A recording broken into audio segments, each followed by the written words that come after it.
Good evening, ladies and gentlemen, and welcome to a special episode, a special edition of Nightcap Knowledge. My name is George Chuck Patterson. Tonight, I will be joined by Bartholomew Allen, Burt Jackson, and CJ Lawrence. We will be talking hazing, conversation amongst friends. Special edition of Nightcap Knowledge. Nightcap Knowledge is live each and every Tuesday. You could give us a thumbs up, give us a subscribe, and leave a comment. We appreciate your feedback. We appreciate your conversation. Without further ado, let's get into the episode. Here we go. This is Nightcap Knowledge.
Ladies and gentlemen, another episode of Nightcap Knowledge.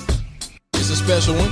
It is a very, very peculiar time to be in for us right now. My name is George Chuck Patterson. I'm joined by, let me get Burt's name on the screen. We are joined by CJ and Bartholomew.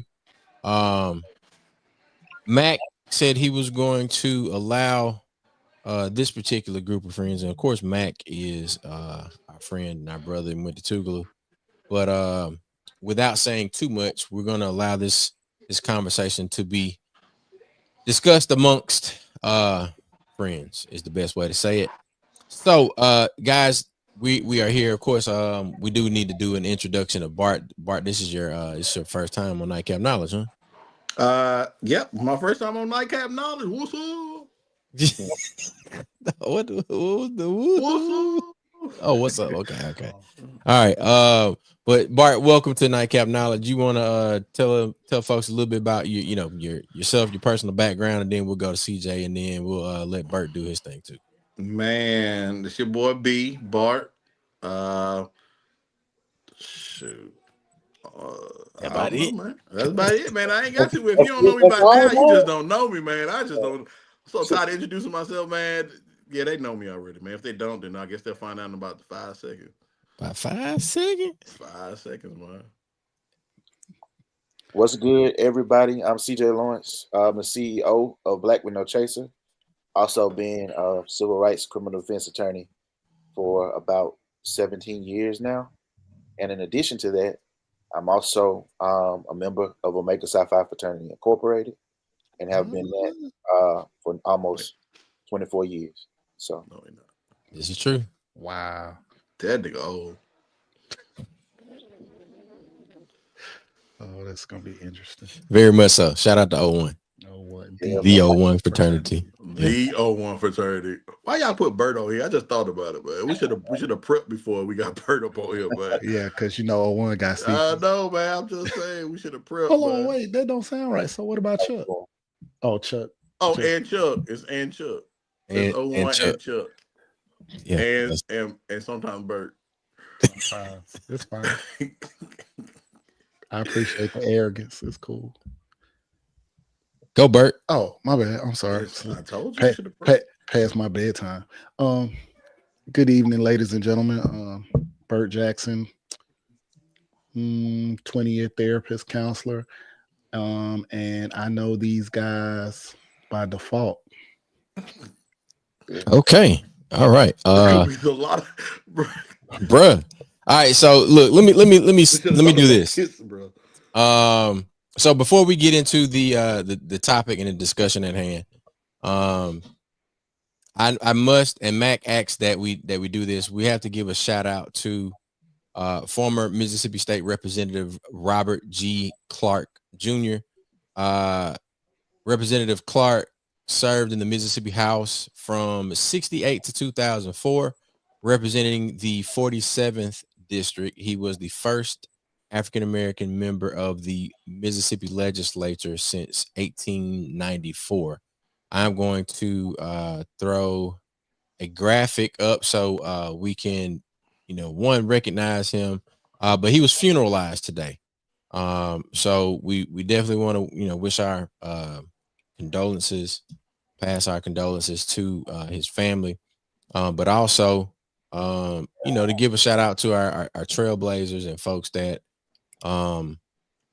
have done things in times that were difficult. And I think that kind of sets the stage for us. We are truly in difficult times, and not only just with regard to the conversation that we're about to have, but we are also in the midst of a tumultuous time as it relates to where we live in the world. So the conversation at hand tonight, we are discussing the tragic and untimely death of Caleb Wilson. And Caleb was seeking membership in one of the Divine Nine organizations. And all of us happen to be members of this organization. Now, I must give this disclaimer. We do not represent the fraternity. We are not official representatives. We are friends having a conversation. What was that? Did anybody hear that other than me and Burt? No, I heard that. Like a little. Yeah. Okay. I don't know. Bart probably got reptiles in his house. Bart does. He has a. Bro, why do we bring Burt on again? I'm telling you.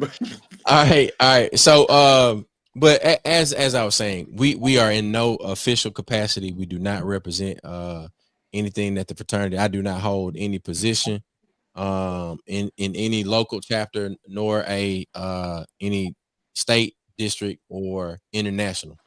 So with that being said, we are here as friends. We're having a conversation because we believe, as some of our fellow Tougalooan, I'm just gonna tuck mine in over here. I took mine in already, but it don't matter because CJ put 01 up there. Oh, listen, dog. I mean, listen. When we standing on it, this my position, dog, on it, and I'm gonna just be. It's gonna be like this. Chuck got his shield in the background. Yeah, if I'm gonna be out here tonight, dog, I'm standing on it. I'm standing. Yeah, 100%. He already put the disclaimer out there. We don't represent. We good. So we don't represent formulating opinions about our experience and what we think about it. Yeah. No official capacity. So that's that. Now, let's dig into it. So we're here, and I guess we kind of arrived at this moment because, independent of the group that's assembled here, I had a conversation with my LBs, and for the record, I pledged in 2000. That's 98, and then we got 01. Had a conversation with my LBs, just kind of like us sharing our thoughts around the whole situation between, at the time it was Caleb and Caleb. And then, here recently there were two more bros that have been brought in by law enforcement, and they have been charged, and they I think bail has been set. And bros are having conversations around how to support these brothers with their legal proceedings that are impending. There are also conversations that are being had around how did this happen? How did we arrive in this situation where we should be, kind of commenting and celebrating a line that should have been probating at Beta Sig, but instead we're now in a conversation where we're mourning a young man who went to HBCU, played in an HBCU band, who has a family that cares about him, who has friends, classmates, bandmates that are in a very difficult situation, and it has our community. And I'm saying our community because we all went to HBCUs. We are members of a fraternity, and we have young people who we've also entrusted to Greek letter organizations and colleges and universities on multiple levels. So I felt it was appropriate to write about it from my perspective, and from having conversations with Bart, CJ, 2000, and then and even a couple of brothers outside of our home chapter. We find ourselves here tonight on Nightcap Knowledge, and we're talking about hazing, and hazing from the standpoint of or from through the vantage point of how did we arrive in this moment, what do we need to do moving forward. And I think one of the most important points for me, and I wrote about this, we need to know what to do in difficult situations. We need to be prepared to handle difficult situations. Even when we're not doing things that we intend to cause trauma or difficulty or anything like that, we still need to be prepared. So to just kick it off, piss poor preparation promotes pain. And I think in a lot of instances, we find ourselves in a situation where we're dealing with pain because we haven't been able to adequately prepare. So I would like to throw it to the oldest brother in the room to kind of kick us off, and Doc, you just give us your thoughts, and then we can kind of have a round robin conversation and really dig into what is hazing, what is pledging, is there a blurry line? Like, how do we know what's what? Let's get with some personal opinions, and then we'll go around the room with that, and then dig into the conversation with some questions. First off, prayers and strength to Caleb and his family. And I think Chuck spoke on it, but any bruh or any member of our fraternity, it definitely has hit home kind of different, because I think, and not to make any less light of it, if it was another organization, you would look at it and be like, oh, we feel bad for that organization. But I think it doesn't carry the same weight when you have a direct correlation of the organization and knowledge of what probably transpired. No, we weren't there, but everybody has their experiences. And like CJ said earlier, if we're gonna have a conversation, let's have a conversation. Let's not pity pat around. Let's just speak to what is. That's real. My experience has been a little bit different. I have been on both sides of the fence, and without incriminating myself, I look at it a little bit different. My entrance into the fraternity was strange, peculiar, but never queer. Odd. So, but it's given me an opportunity, like I said, to see every side of the prism. I just feel that so many different layers of it. And we'll get into that, I'm sure, as the night progresses. His dad being a member of our organization. The layers of it, as you said, him being a member of the band. And we know, there's allegations of hazing and pledging inside of bands in HBCUs. And what, like Chuck said, what should have been by now for them, they were about to probate, a joyous, wonderful occasion, and we're in mourning looking at it from hindsight. And I've, like I said, I've been on all sides of the spectrum. I've been the DP, I've been the ADP, I've been the advisor. So, but on the other side, I've been involved in situations that would probably be less than smiled upon. Nothing that, was illegal, but just things that were odd, strange, and never queer. Jump in there, Owen. Anybody? Okay. You the next oldest.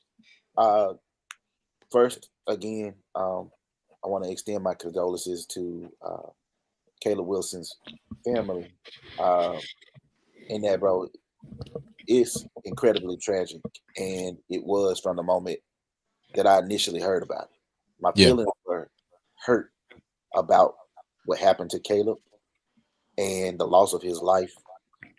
It was hurt even more so when I began to understand the possibility of the organization that I am a part of and love dearly was connected to it. And so starting there, man, I will say that it's been difficult and challenging to process this in a way that that I don't think I've dealt with before. And I shared with Bart earlier, man, that oftentimes, and I know this might frustrate some people, but I'm okay with that. Oftentimes we challenge police for the way that they conduct themselves after the killing of young black men, and we talk about the fraternity of their silence in those instances. And I think it would be hypocritical, if that's the right way to phrase it, for us to in turn remain silent in instances where something has occurred that we know, we know someone has been wronged because someone is no longer here as a result. With those things being said, with that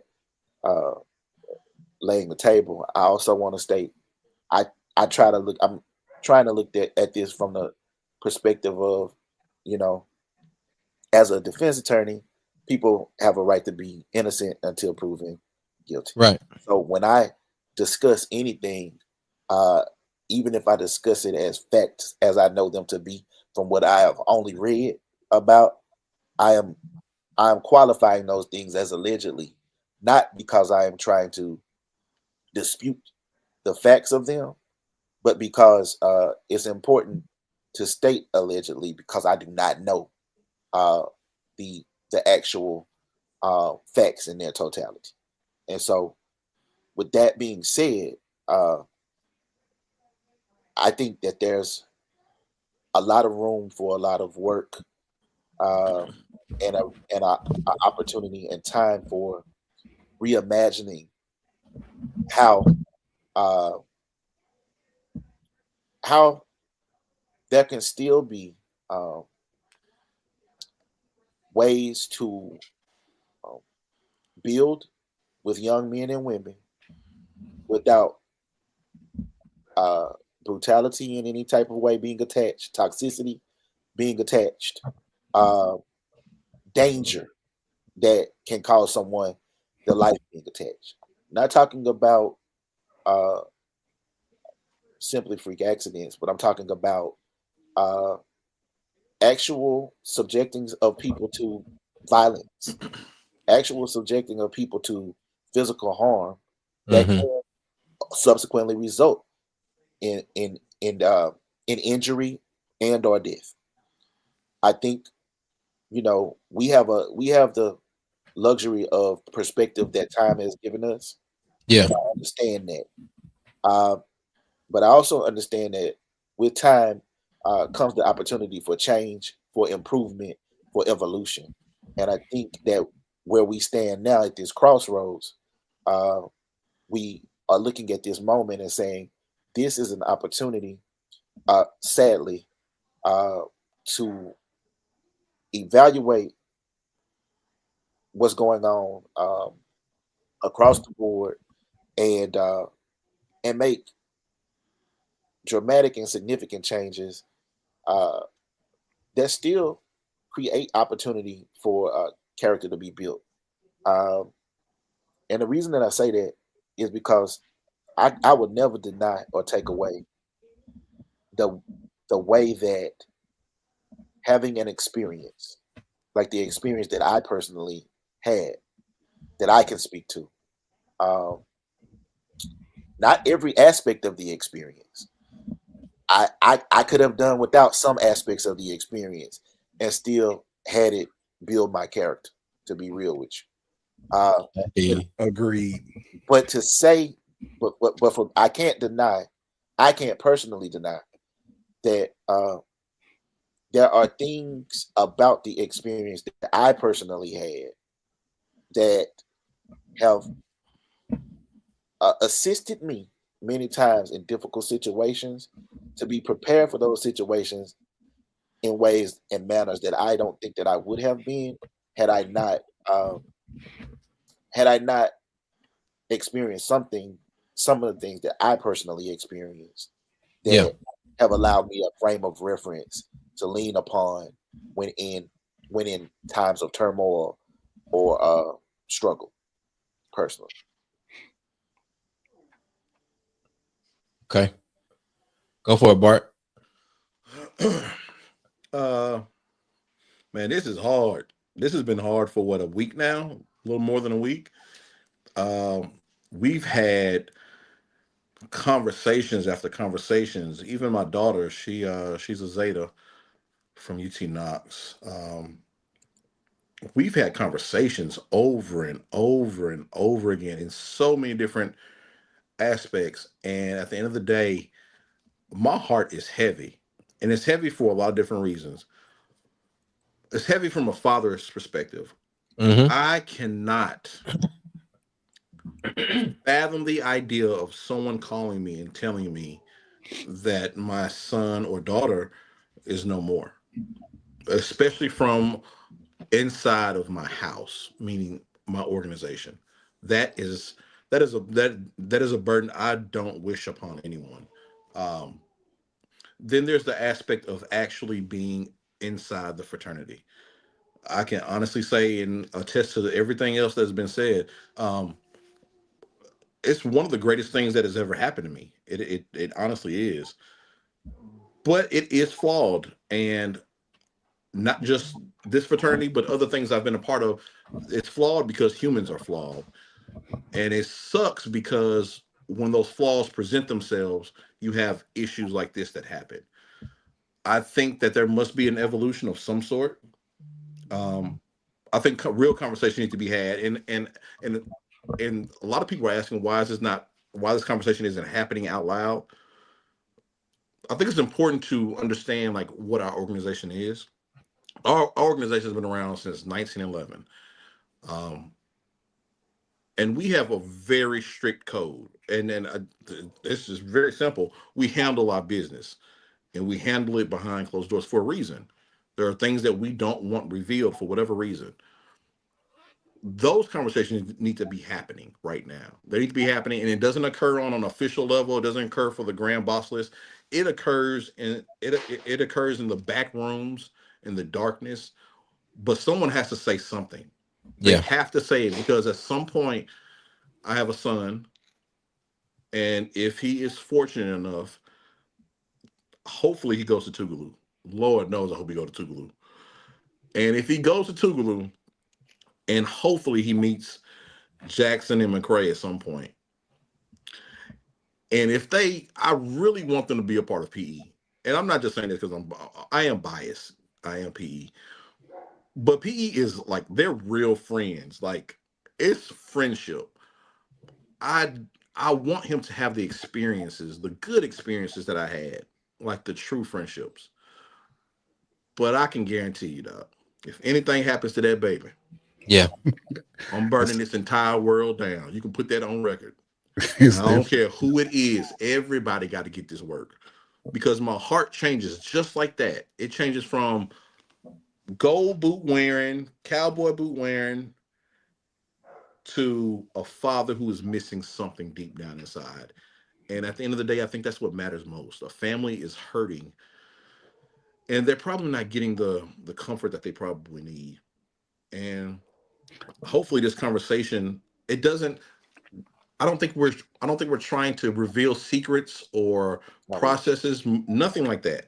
No. It's not What that we're kind of trying to do conversation. is say that there is an issue that needs to be resolved across the spectrum.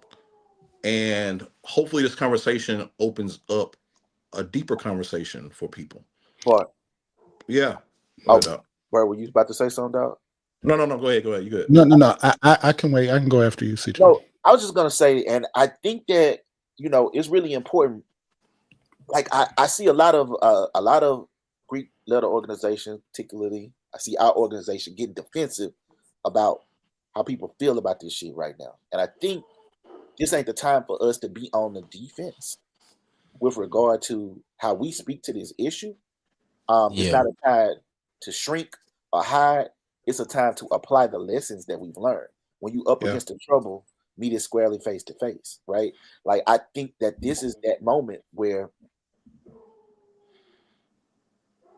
we don't have to play into the politics or bullshit people. Yeah. We don't have to try to be semantic with people. We have to really recognize, like, it's a problem when somebody dies, dog. Right. It's undeniably a fucking problem.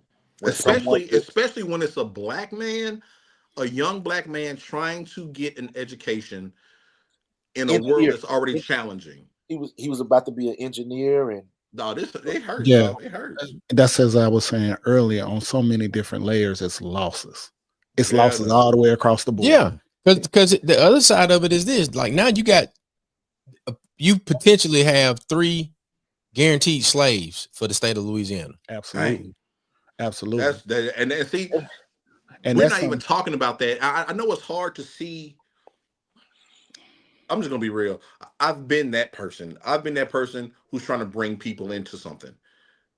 Yeah, and when we you're all have, and things. Go ahead, CJ. You go ahead.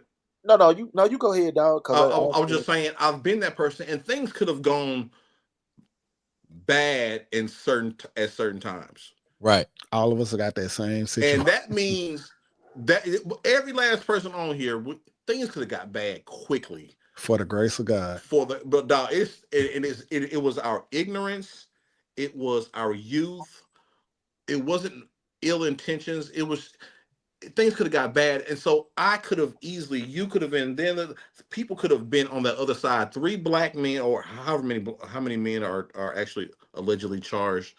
Their life is over with for a long period of time. Yeah, for trying and I don't know them to say that. Yeah. And here's the other thing, and CJ can probably speak to this better than anybody. There's a lot of obvious that we're discussing. Yeah. But as I keep saying, and this is me always being in my mind of the different layers that we're not even attaching. Okay. We all know Beta Sig probates in the spring. Yeah. It was the 1st of March. Usually it's within the first, it's in March. Yeah. So before after spring break. Before after spring break. So in my calculations and my representations with Beta Sig, by the way, hella 5 bros, great chapter, longevity. I know some very good bros. Most of the bros I know from that chapter are good. I feel bad for them. What is their legacy? What is their legacy now?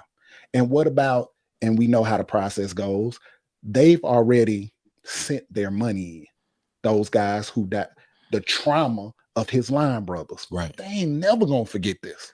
Mm-hmm. Never. And then their money was already sent in. So what the frat gonna do with that? Right. There's so many different layers of shit going on with this.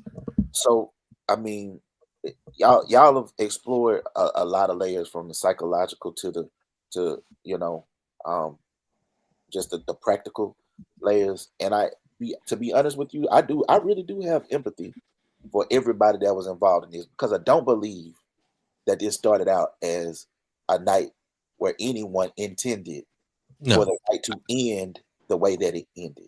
Definitely don't think it was malicious. I have hella empathy for everyone involved. I believe that the act itself was accidental, the initial act. Right. I believe that was accidental. I don't believe that was intentional. But in criminal law, and I'm not trying to lay criminal law upon anybody in any way or condemn anyone, but in criminal law, you have a mens rea, which is the mental state of a person at the time of a crime, and you have an actus reus, which is the act itself that has to be completed. Both of these are elements, and like a math problem, each element must be satisfied in order for a crime to exist.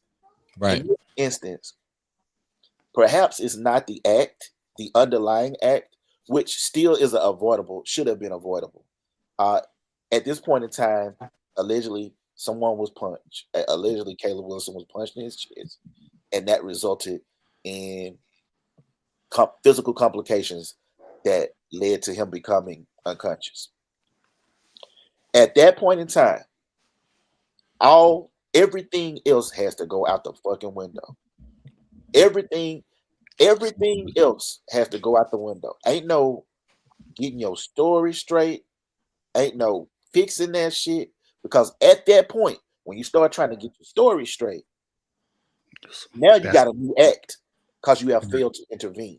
Because you have failed to render aid to the person whose condition was created by a circumstance.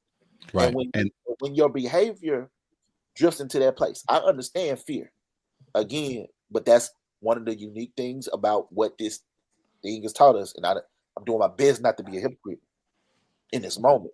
Oh, I'm a hypocrite. I ain't gonna lie to you, man. I'll be the first to tell you. But I'm doing my best to not be that. But I understand. When you are afraid in that moment, you have to do what's right. Like you can't try to perfect it. And I don't know what the facts are. I do not know what the facts are. But I knew when I read the initial story. I knew when I read the initial story. We all knew. It's shady as hell from the beginning. I don't nothing about that shit sound like every initiated, dog, you know what happened. You know where they were, what was happening. It's sad, dog. Like I ain't gonna lie to you. I feel bad because I'm a hypocrite. And this is the reason why I'm a hypocrite, and I'll be the first to say it to anyone who knows me. I hear the stories of being a Q dog before I'm a Q dog. Yeah, those stories are maybe exacerbated, but they are planted deeply into the very sinew of my consciousness. And so now I'm thinking about the excitement and the stories that I could personally have. And then I go and fulfill those stories, and I have my own stories, and it makes me, part of me is happy because I have become better. I can literally walk into a room full of dogs, look them squarely in the face, and not flinch. In fact, I can go into a room full of dogs or into a conference room. I can go into difficult conversations where people I know do not like me, who do not have my best interests. Yeah. I can be an activist. I can stand up for Black people because of that experience. Now, I'm not saying that experience solely, but I know what it's done. Yeah, but it has like night at times going through over and over again. You don't become scared. Now you become confident. You become ready to battle what's in front of you. Because you have been there. Because you've been there. Exactly. But then in that same breath, I'm going to tell my family, I'm going to tell my son, big dog, I ain't going to lie to you. Your goal is to come home. Yeah. I don't care what they call you. At all I don't care what they may say about you behind your back.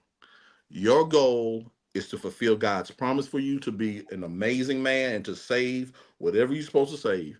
And And if a those two mega, might conflict. They they might butt will at heads. one time they will. But it to circle back, and I guess this is giving me a safe space to express the truth. Every bruh from Maine to Compton, California, at bruh that was initiated when that story first came out was like, oh hell no. Yeah. And what made it not so much oh hell no, we automatically knew from the door from the door it was janky. And then I want to give it 3 degrees, but hell no, maybe 1 or 2 degrees of separation in that story in real time. That ain't what nobody had to tell you. Everybody on this line and every bruh that I know could identify with that story immediately. And then there's a pressure on men of Omega to do stuff a certain way so that you have a certain appeal to the rest of the You world. to the stereotypes, dog. I'm trying to be good. I'll tell that shit, so there's the pressure of when people think of a Q dog, they thinking of biting booties. I'm not saying it's right. You need to have consent. They thinking of biting booties. They thinking about fatigue. They thinking about gray. They think about gold boots. They think about purple. There are things that they think about. And so those things, they get lodged into the organization to the point where in order to earn those things, you have to do certain things. Mm. And there is no other way to get those things unless you do certain things. If you don't do those things to get those things, you ain't getting then you those will be things. called something. Or you will be looked at in a particular way, which means that your ideal of what you were trying to get, you're not doing it. You're not getting that anymore. You ain't getting what you thought you was getting. You're not getting what you got. You're getting an entirely different world, and that's not just our. That's anywhere in life in general. It's almost a world you don't even want to be a. No, it's a whole nother world. It is. You don't know what you don't know till it's too late. Yeah, it's too late. It's a world of darkness for a long time. Not saying that you don't survive the darkness, but it is a different world. It's almost like you need to go through the front door and meet the entire family. Because if you try to go through the back door and go get you a plate and someone catch you, it's gonna be a problem. Like, who are you getting this plate out my kitchen? Like, I don't know you. Don't you put them yams and the macaroni and cheese down until you come meet Big Mama. Big Mama needs to know everybody who come through her door because a couple different reasons why. Either she put the plate down or I thought slap there was it a out your raccoon hand. behind you, CJ. I was going to say, get that motherfucking raccoon. But dog. Oh my gosh, dog. Phoenix came out of nowhere. You so cat. That was a raccoon. That was my I thought cat. the window was open and a raccoon came in. That was Phoenix, right? Yeah, that was cat named Phoenix. Yeah, that was Phoenix. Oh, I thought that was a raccoon, my guy. Oh my God. Phoenix, man. Phoenix tried to be that man almost got taken out by a raccoon. How you gonna get to the pearly gates and tell them a raccoon took you out the game? I'm sorry, dog. I'm sorry. Focus, Bart. Focus, Bart. Right. But everybody was thinking the same thing. What the hell was that? I know you would. I know my eyes did like this. But seriously, man, like what you're saying and being subjected to the peer pressures associated with it, the stigmas that's associated with it, with being an outcast or pariah as a result of the way that organizations in many ways work. I mean, like, make it plain. From organization to organization, each one has their unique aspects, but that's a component of them. Technically, since 1992, all organizations, we're not supposed to be doing that at all. No organization. That's why they do the intake processes the way they do, because people was dying back then, and they were trying to alleviate how that was going down. Obviously, people continue to do things that underground, right, that subjected others to things like serious bodily harm and possibly also in some rare instances death. And so I don't think we can dismiss that. I don't think we can be dismissive about that. I do think that there's opportunity for growth. There's opportunity for redemption. there's opportunities for drastic and dramatic improvement, but it's going to require some soul searching, some real soul searching amongst the bros and really organizations in general. But I'm speaking specifically for, I'm not speaking on behalf of, but I'm speaking to what I know. Right.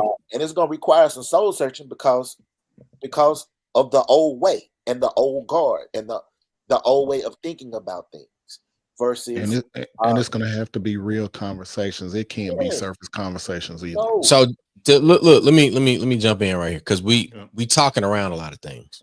All right.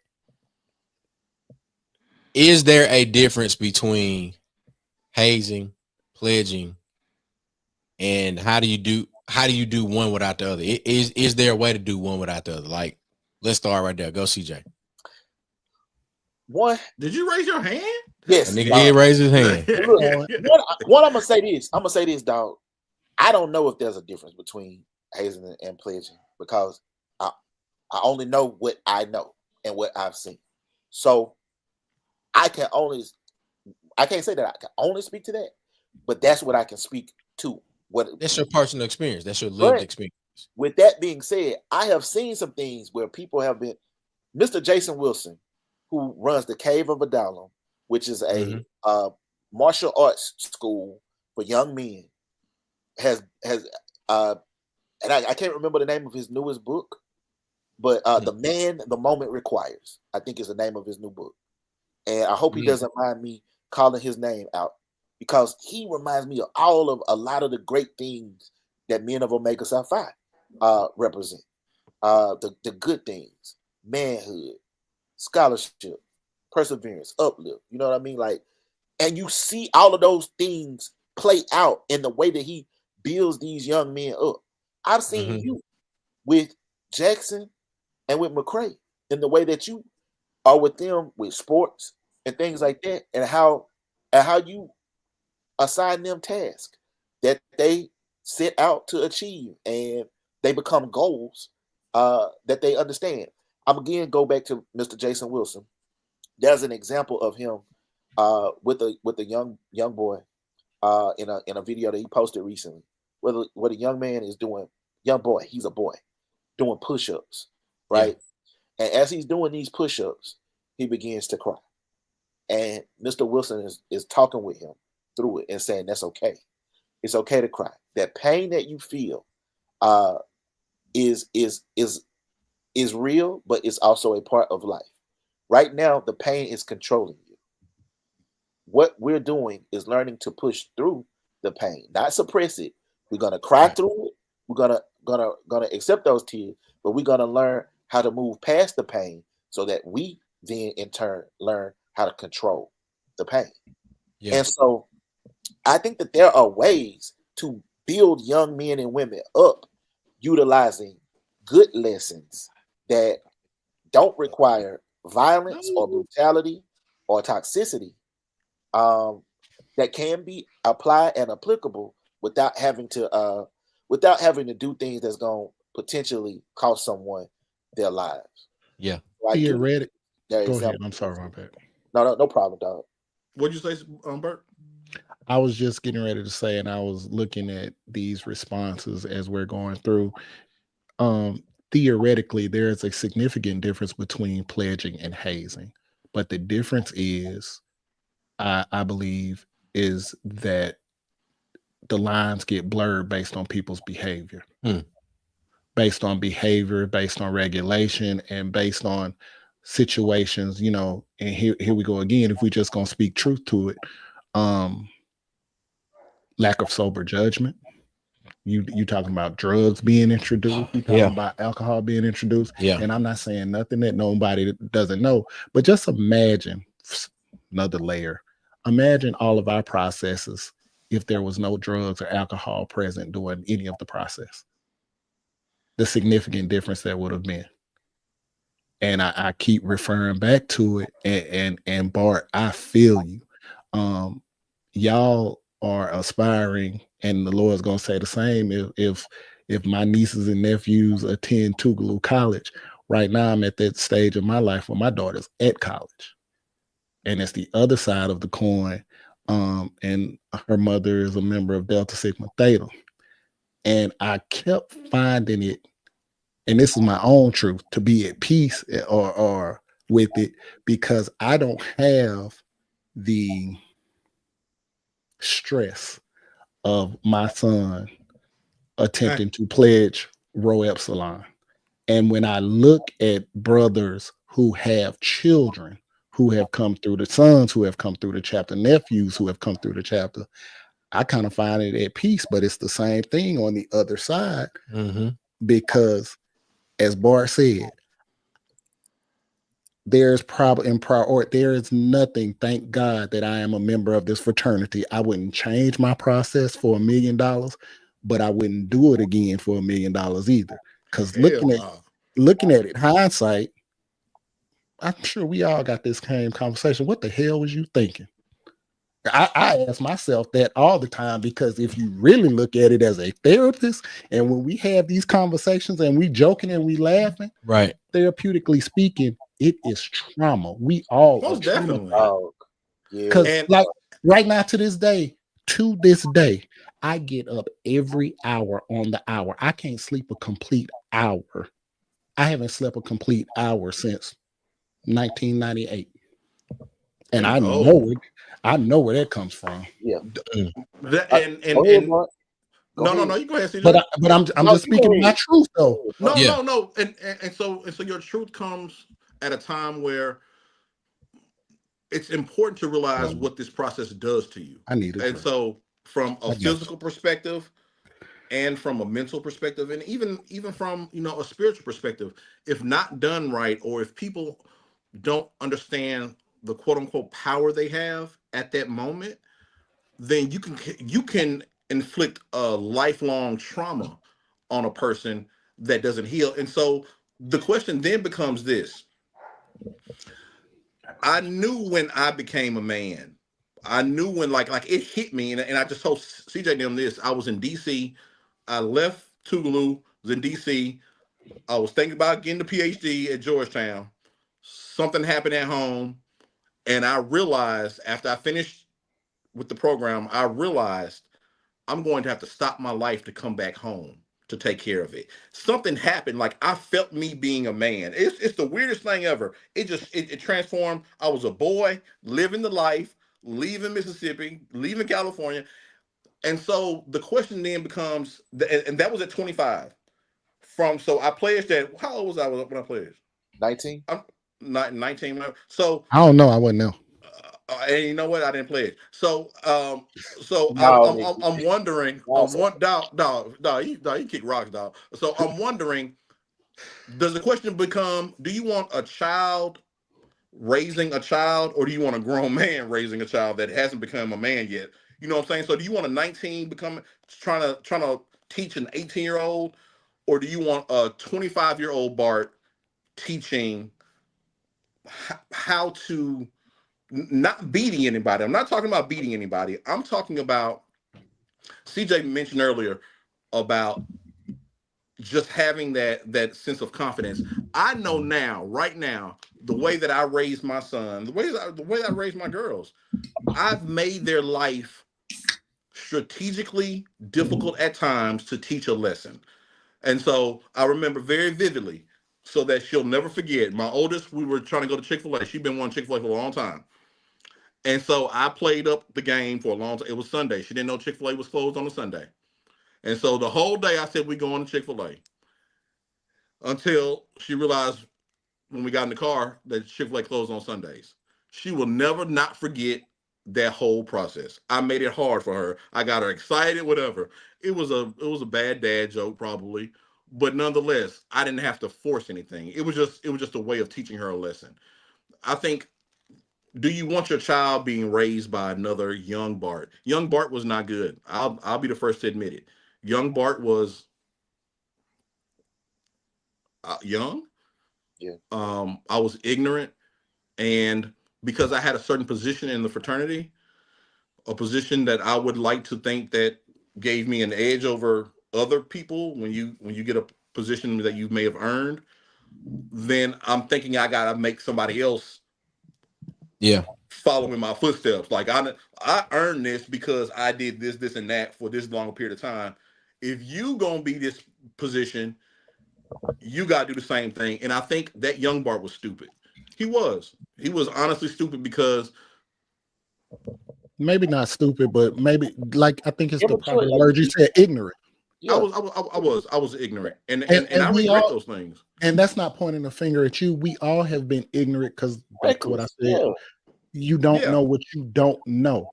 bro. But as I said, I'm kind of in a unique situation with y'all because Chuck being my immediate Neo, and then Y'all, I was different with them than I was with you all because it was an evolution. Now, as I said, my pledge process, you couldn't pay me $1,000 a day to do it again, but it gave me, and you were 1,000%. I can walk in a room full of sharks and not give a damn and command the room. yeah, Every single time. But in our fraternity, and I can speak, and I've had these conversations with other members of orgs too. Our fraternity is not going to do, in the process involved in getting into the fraternity, is not going to do anything but magnify what's already in you. right. So if you was a sissy poo before and you couldn't have direct eye contact, Just said sissy. sissy poo. I Yeah. put poo on. But I we mean, got a sense of Burt from now on, bro. It's embarrassing, dog. hey, you can't be honest about it. Y'all know You what know, I'm you talking good. about. I'm Yeah, I messing know with what you. you're talking about. But if you was an asshole, you just gonna be a bigger asshole. Our fraternity is very unique in magnifying in whatever is in you. Right. But to you all, as I was coming through the process from 2000, I'll say from 2000 to 2000. Shout out to my big brother, man. Shout out to Red. Big Red, what's up, Red, Red? what's going on with you? Night 91. To That 2000 nigga, oh, that nigga founder. Red. to 2004.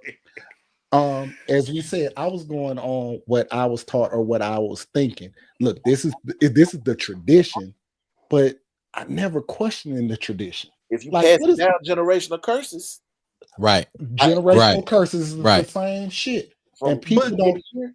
But that leads to the question is like all of these quote unquote efforts and these policies that have been in place.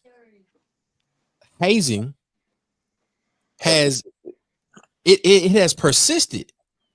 So why is it that like hazing has been okayed as a part of fraternity culture Because or in military or sports or whatever? I think there was something that Maria said earlier was good. I think that hazing has persisted because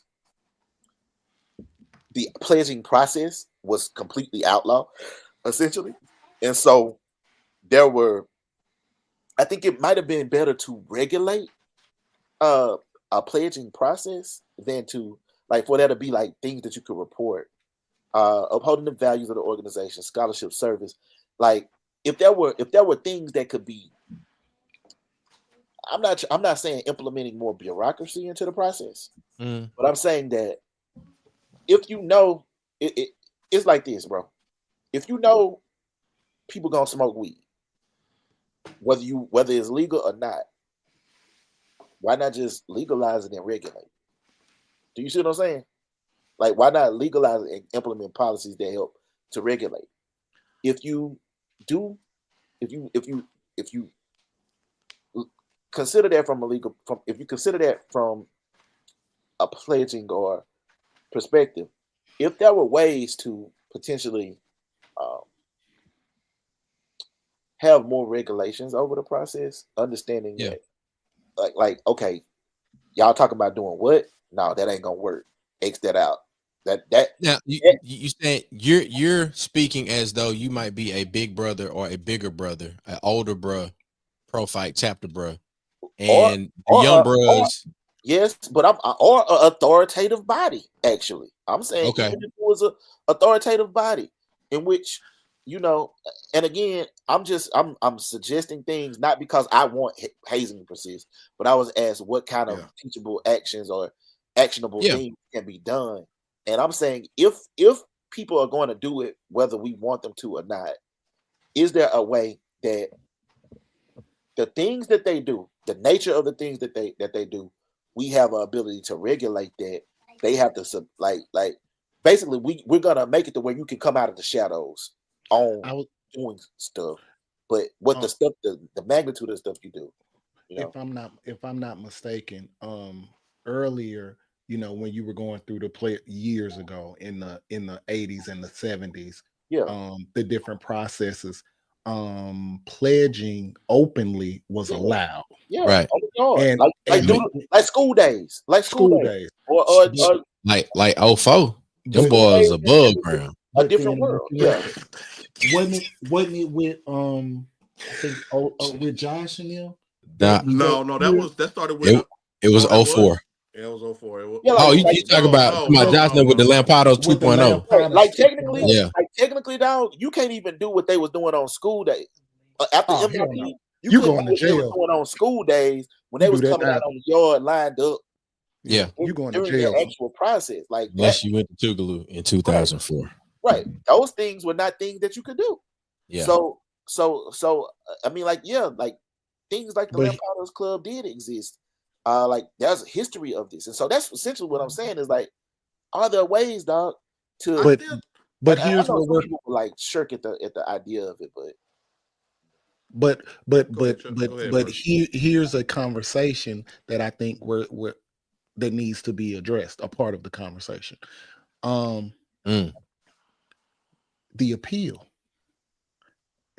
We're ignoring the appeal. That's right, Willie. We on the other side of it, and the same thing that brokered us or attracted us to the purple and gold was that before.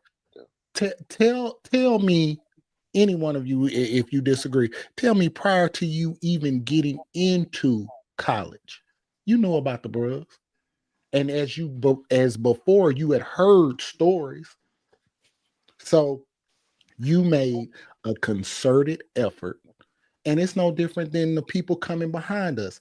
Look, I can carry myself a little bit different. The appeal of going through this process that I know probably is not as it should be. But if I can get to the other side of this and the other side of the coin, for me personally, I don't care. I've seen bros prior to me becoming a member of the organization. If that Negro can be in the organization, I know damn well I can make it. And so Burt, to that's what I want to make sure that we're addressing, because although CJ may have presented a way to possibly make this a little bit less, I think that's out right there. Difficult. Shout out to Willie Davidson. New Ado tell lies all the time. I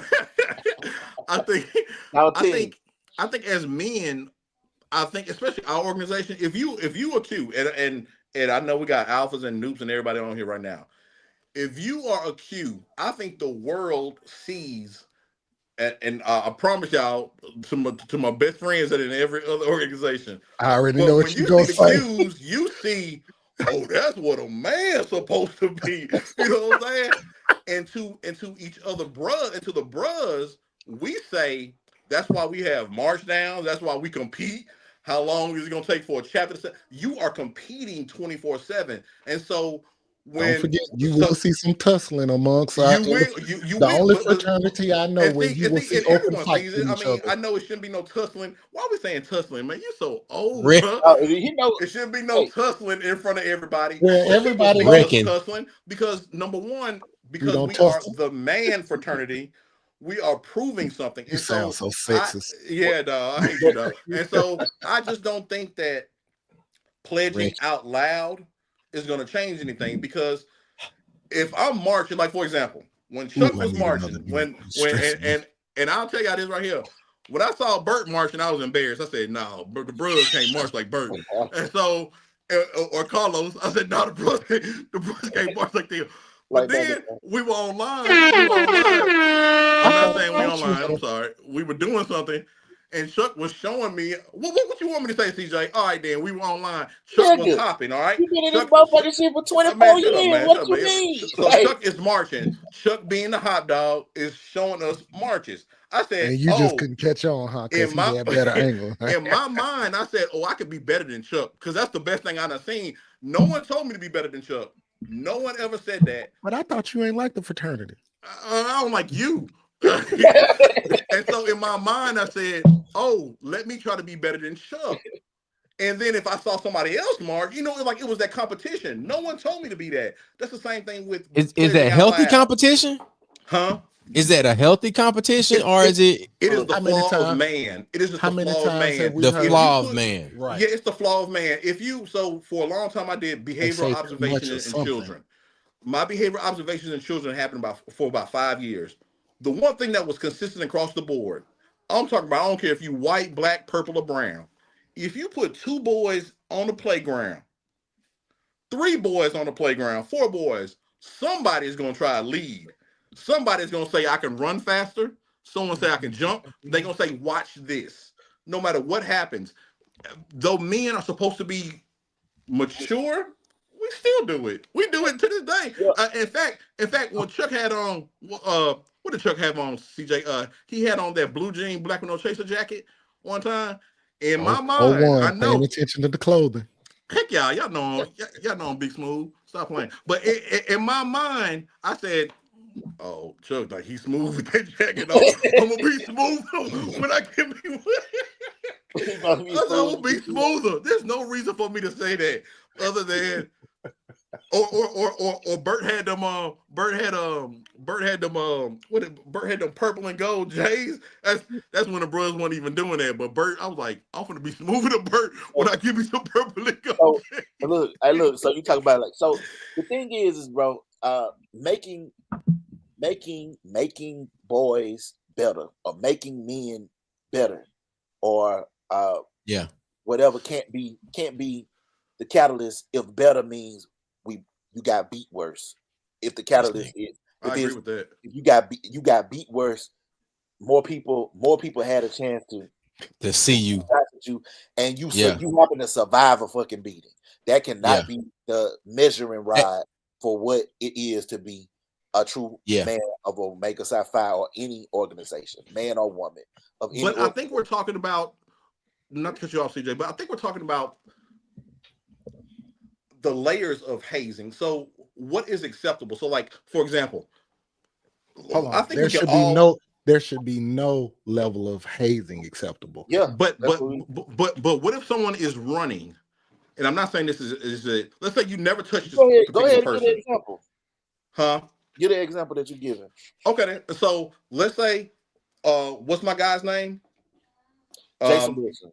Jason. I gave, the kid was doing push-ups. Exactly. So in the example that CJ gave, and for a disclaimer before it goes viral or anything, I love that black man. Like that black man is doing what I do to my son, what was done to me and my family. It's a healthy lesson to be learned. But let's just say in that same example, Jason is teaching this young black man that through your tears, you are, you're pushing through it, you're persevering through it. But let's say that young black man died. That boy died while doing the push-ups. In the dojo. Let's say he died in the dojo while doing push-ups. No one touched him, but he's learning a particular skill that you have to train in. Like you have to go through that process. Do we look at Jason differently if that young boy dies? Do we say that his process is flawed? Are we still saying this because no one dies or because someone dies? Does that make sense? There's some form. That's a good question. Of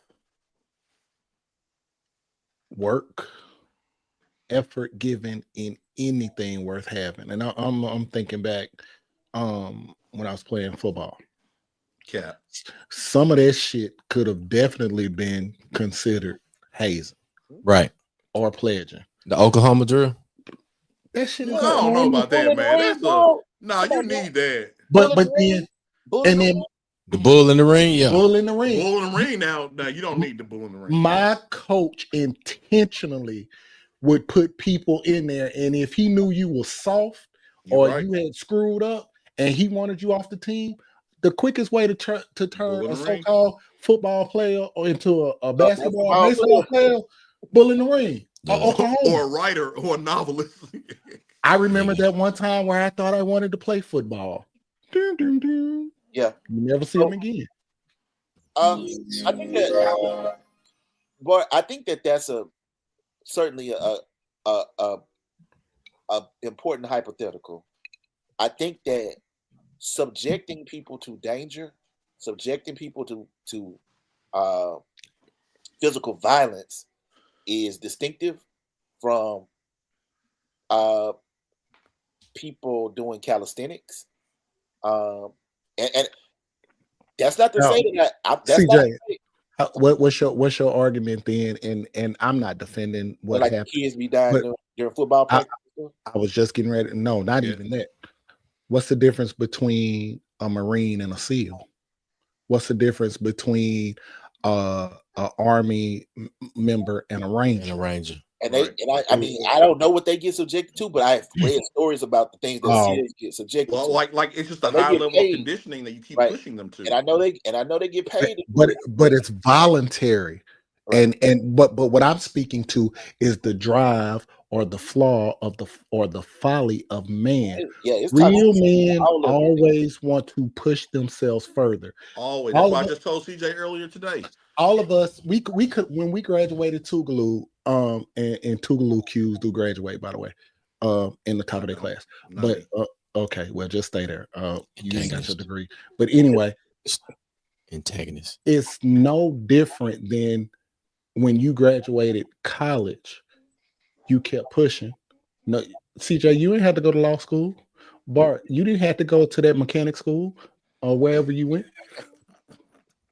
Chuck.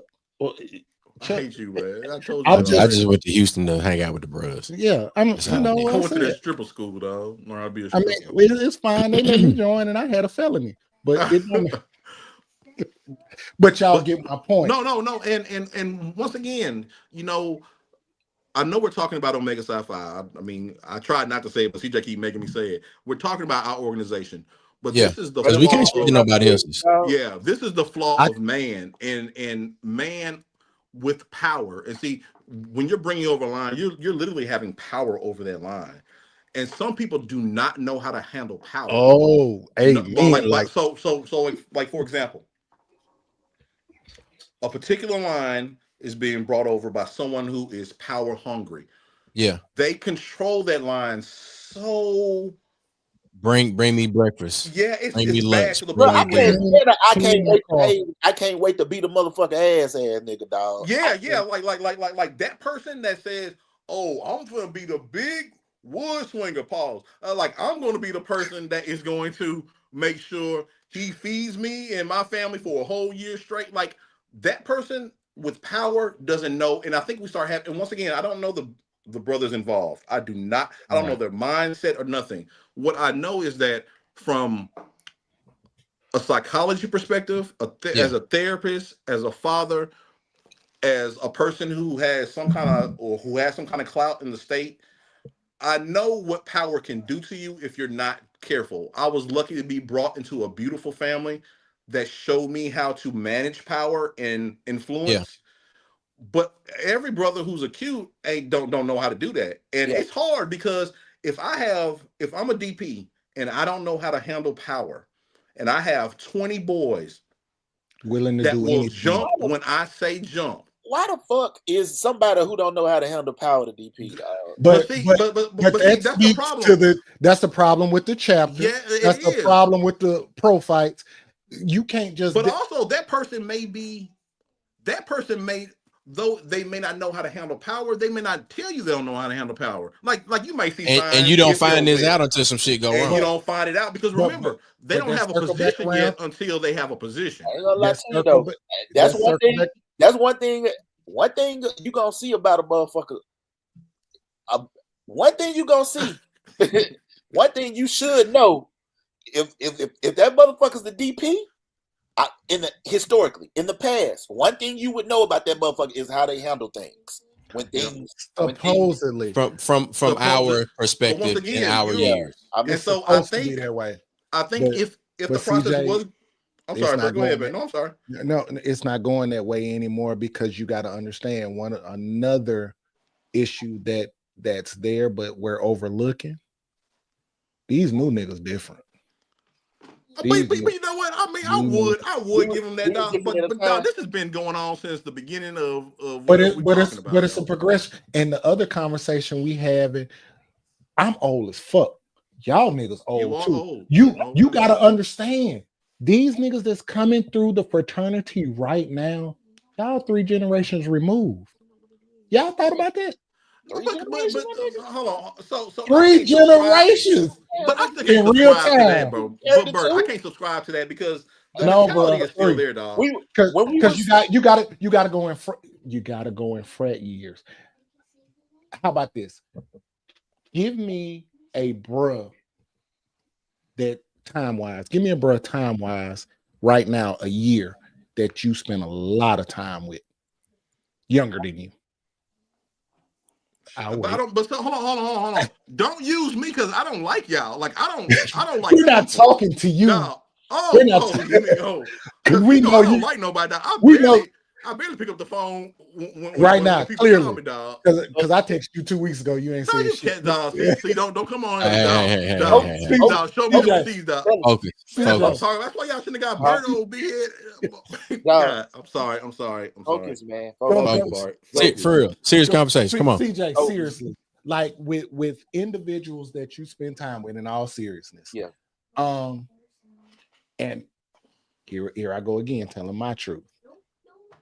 We got some neos in the chapter right now that I laugh and I joke with, but them dudes is in class with my daughter. And it clicked in my mind. I'm like, the only thing I can offer these young bros is advice and wisdom. Because we absolutely have nothing in common aside from the school we attended to and the chapter we in. Man. And so Big Brother Patterson said, "Is it time? It's time to eliminate entry into our organizations at an undergrad level." Is it time? Ooh, is it time? Is it? Yeah. Is it time? This speaks to the 25-year-old Bart and the 17, 18, however old I was, Bart. I would be cool with that, but I still think the issue is power. If at 25, well, that was just my truth. My truth was I knew when I became a man. Literally, I knew. Like, it was a click. But some men might not be men until they 40 or 50. And so even if you eliminated it, because I know some grad chapters who really down for that life. I know grad chapters who are they getting down with the get down. They get down with the get down. That don't mean, I mean, especially from a bruh perspective, they are still under the same scrutiny that when you put your boots on, you have a mission to fulfill and an aura about yourself that needs to be fulfilled that Omega has. And so if they 40, you still see some 40, 50-year-old boys jumping up and down, biting booty meats. You know what I'm saying? I ain't saying you should, but why you keep focusing on biting booty? Because, I mean, that's what they do, dog. They still bite booty. I ain't saying you should bite booty, dog. I'm saying with consent. Consent. Look. I'm real, though. Like, I don't think it's about grad or undergrad. It's about... Your point is taken, because in this organization, it focuses on power. And right now, I'm just going to speak my truth. Then y'all do it. It's time for us to do that. I don't think the old ways will ever be removed from Omega. That's just my opinion. I don't think the old ways will ever be removed because it's too much of an appeal and it's too much of considered or perceived badge of honor. That's exactly what I said. I can vividly remember when I was I keep hearing CJ in my head. When I was pledging and a woman found out or girls found out, they hyped up like, oh, he's finna be a Q. Like, even when I went back home, oh, he's finna be a Q. Like, that idea of what a Q is to them and then hyped up. This man, see, that's what I'm talking about, man. That's what I told him, shut up, dog. it's too Come on. late. I already heard. And so, you know, like even when I go back home, like people, they like, oh, he's finna be a Q. Oh, he's finna be real. Like that eggs you on. And that has been perpetuated for years. Like even old bros, you hear old bros saying like, oh, you know, the Qs come in, you know, we running the yard. Like they were saying it with a swag because they knew everyone loved the bro. That is addictive. You hear that. The romanticism or the romanticizing of like the Q dog mystique. It is something that is intoxicating on a number of levels. Most definitely, dog. Young person. I mean, it can be for a older person as well, someone who does it in grad chapter, but particularly when you are a young man on campus, it can be something that's intoxicating, and that's that. I mean, particularly true for Qs, but true across the board, I'm sure, for those in those other organizations for whatever reasons that they aspire. We're speaking about what we know, right? A part of those, right? But I think that, like, as it comes to us thinking about resolutions, us thinking about, and I don't even know that we are the people to answer those questions. To be honest with you, we are a group of friends having a conversation, right? That's what we do. So I think that there were some things that were put out there. There were questions asked about whether or not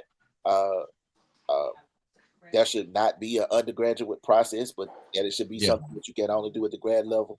And I think that Maria underscored that there are a lot of instances where there may be things that happen at grad level. It's still, you know, you still, it's probably gonna be some people overcompensating even more at that point. Because that's what Maria said. Like, I agree with that. You know, like so those and are. Then, I'm sorry, CJ, but then Willie said something as well, and I think that we don't. And so I think it's important to make sure that we understand what is being said. Willie said, you know, nationals pretty much want that check. And so we need to separate what's happening. The conversation that we're having, this conversation is the conversation that happens behind closed doors, because it won't change at a national level, so to speak, because that money needs to keep coming in. If we want to, like nationals don't tell you to go out there and tussle when you have a disagreement. Nationals don't say that. Nationals don't say nothing about, hey, if you don't go this process, you're going to be called the opposite of a dog. You know what I'm saying? Nationals don't do that. Those are things that are happening behind closed doors. I agree with that, but can I ask you something though? Do you think that someone who has ever been elected to a national position is someone who who does not understand or is not familiar with those aspects of this thing? CJ, I'm gonna say I'm gonna go even further what you said, because your mind, we was twinning just then. Yeah, Bart, I agree with what CJ said 1,000%. How is somebody in our fraternity at the moment is unique. It's a little different, but the majority of the people who have say so in our fraternity, and I can't speak for the others, don't know the stories or the experiences that we're sharing. So therefore it's going to be jaded or very much biased when you try to have these conversations. They're going to be lost. But see, I'm not saying have a conversation with the people at national or those people. So you're 100% right. Y'all are right. You talk about the culture of them. I'm talking about, look, this is what I'm talking about. And I'll just say it. We have, even in our family, in my real family, we have a process, and even in Omega, and I'm a part of a couple other organizations, we have a quote unquote a hot seat moment. A hot seat moment is, for those of you who don't know, is that when we got to talk about something, I don't care how difficult it is, you got to sit down, we got to have a conversation, and you can't say shit. Like, until you got everybody to has listen. And so uncomfortable conversation. It's really uncomfortable, but I understand, even in my family, uncomfortable conversations don't mean that they're bad, but they have to be had. These conversations that I'm having, that I'm talking about, they're not happening with the Grand Bosselist. They're not happening with anybody in that. That's not who. And I say this with all due respect. We are having is not happening. Yeah, no, the conversation we're having. No. The conversation that we need to have should not be happening with the Grand Bosselist. And I say this with all due respect. The heads of every organization, their goal isn't to remedy this. They are running a business. They Oh, like at the end of the day, their They job is to CEOs. protect their organization But They are that's CEOs. risk. costly to the that's potentially costly to that business. You know, not being able to not having regulations over your over even members, because if members constitute agents of your if they serve, if they represent or indicative of agents or agency, then they still you're going to be liable for your agents at that point in time. And so that's something to which is where insurance comes in and all of that, and right. that's a I whole agree. nother. But yeah, Go ahead, CJ. absolutely. Like pretty much, man. Like ultimately, I think that I'm glad that we're having this conversation because it's necessary. I think that as some people have said, the conversation has to go even deeper because we do have a culture of America is a culture of violence. We were It raised is. in a culture of violence. As young black men in America, we've been subjected all our lives to violence.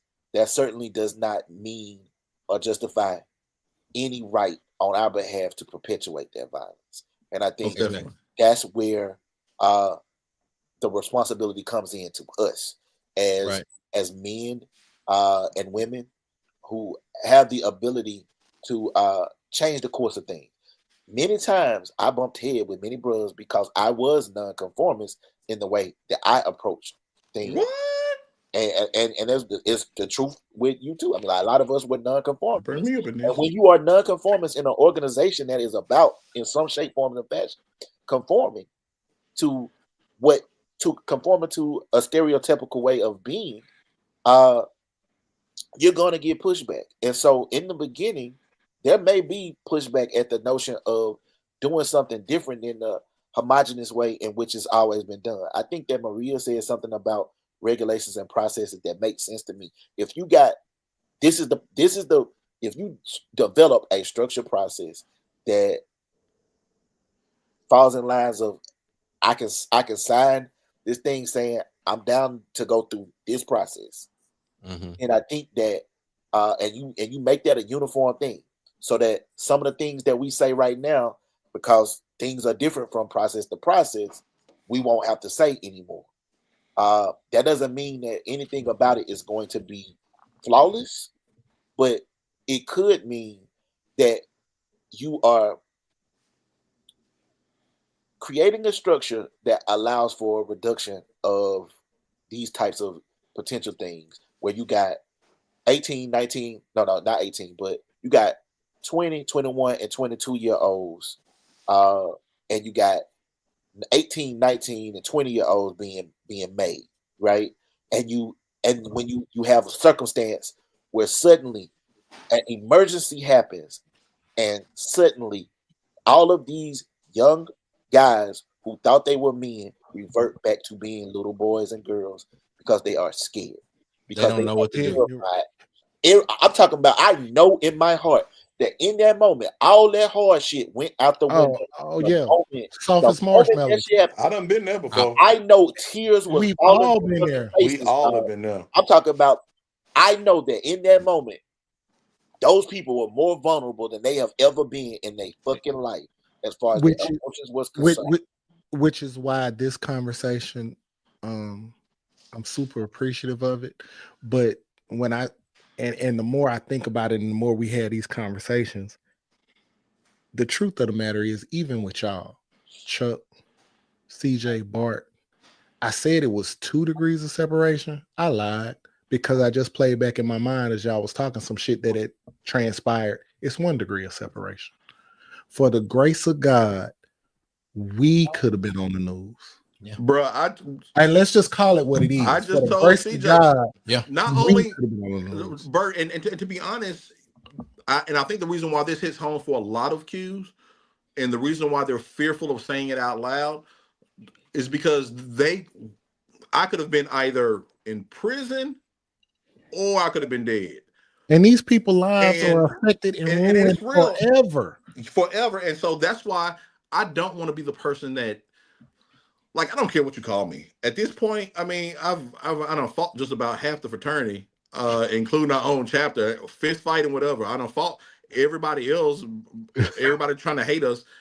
I can't sit back and not try to make a change, or at Right. least like we can't sit back. Like PE Well, you for the history of PE, we have always been the chapter that has never conformed. We have always led the way on how we're going to do things. Whether it was someone saying go put on a frat shirt, and I come in with a button-up shirt, whether it was the day after we pledge and CJ wears a red turtleneck, whatever it is, why y'all we got have on them slides? Stop wearing on the fly. slides. Yeah, dog. Like Man, how you just gonna set us up? But Y'all I niggas got on think New Balances? but That's what y'all doing. Y'all but got I on no think fresh shirt. I think the conversation has to be, we cannot be fearful, nor can we be passive in Yeah. how we try to do this. And so I think, though I don't think CJ's way is the right way, and I'm not saying it's the wrong way either, only because I know the flaw of man. yeah. I do think it is a start of a conversation, but I still believe that this conversation has to be underneath and behind a closed door, But because when It has to happen I- at like at that's every happening in the rec chapter. sessions. It even when happened like when how ChatGPT gonna have way more answers for this, how to do that shit than you me, said what, dog. CJ? ChatGPT gonna have ChatGPT. way more. They need to add ChatGPT, dog. They need to add motherfucking but Maybe that's the evolution of how you like but when you know how better, you you make do bros better. with AI, dog. I, The AI no, But no, bros. no, I'm just saying, like, there are solutions out there, and I don't want to be dismissive of the fact that like there are solutions out there. I don't know if they're gonna be solved in a day because we talking about 100-year-old. I don't even know if it's a hundred oh year old shit, problem. No, Right. no, no, But, no. It's thousands right, of years. right. Like this is about But humanity, CJ. yeah, and I know, Humanity. right. but the thing about it is, I agree with you, and I think that Zulu it Warriors. like, but as it relates to the things that the Divine Nine, how can the Divine Nine improve, and more specifically, our organization, which in this instance is the organization that was associated with the loss of the life of Caleb Wilson. Right. Hey, Um, FYI, and y'all need to have these conversations individually. Like some of my friends who are women, yeah, the majority of the females that I know in organizations are either deltas or AKAs. The regulations that their ladies have compared to us, right. yeah.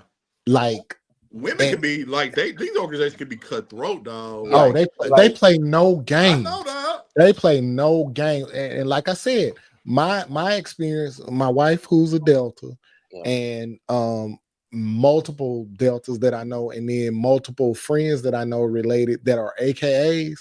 Play it with them if you want to, but we circle back to the beginning of this conversation. You couldn't tell me, and I just feel in my spirit, in my heart, that those three gentlemen who have been Dang. I guess charged now. Yeah, they've definitely been charged. They're in custody. Had no malicious Bail has been set. intent Yeah. of having a potential member No. leave this realm. No, I mean, like, dog, let's just call it for real. Like They had no intent of they that. were not trying to like take their little brother's life. That was right. little brother Caleb to them. Right. And that's absolutely correct. They did not Yeah, have. no, I feel that. I agree with They did that. not. I believe in my heart that it was an accident, as we stated earlier. I think again, and this is where the issue becomes an issue, is once they all became scared little boys and Scared. realized that they was Right. that they were little boys. That's when it and they made the decision. No, the decisions that were alleged to have been made Right. after Caleb's life was clearly in danger are the He was in issues distress. upon which this thing is going to hinge, and it's truly the crux of where. I mean, that's not to dismiss the things that led to Caleb Right. being physically in distress, but it was what you did after that, how you tried to allegedly cover this up, how you then lied in a way that Yeah. subverted the ability for the investigation to go as planned. Yeah. How you allegedly changed his clothes because you was trying to protect something. Like, I mean, like, if you why there's a why you change if you do that, if you change clothes and you do those things, That's ill intent. That's when it becomes intent. Right. That's when it becomes Right. there's a premeditation involved. It's premeditated. That doesn't mean Yeah. that they premeditated the desire or unknowingly. At that point, they were behaving in a reckless manner when he first got injured. But at some point, it went from reckless to now we are thinking about the things that we are doing before we do the necessary thing, which is literally fuck everything else. Fuck everything else. If they take this shit away from me, because I had to get this young man to the hospital on time, I can live with that. I can live with that. Blood on my hands. I can't live with his blood on my hands.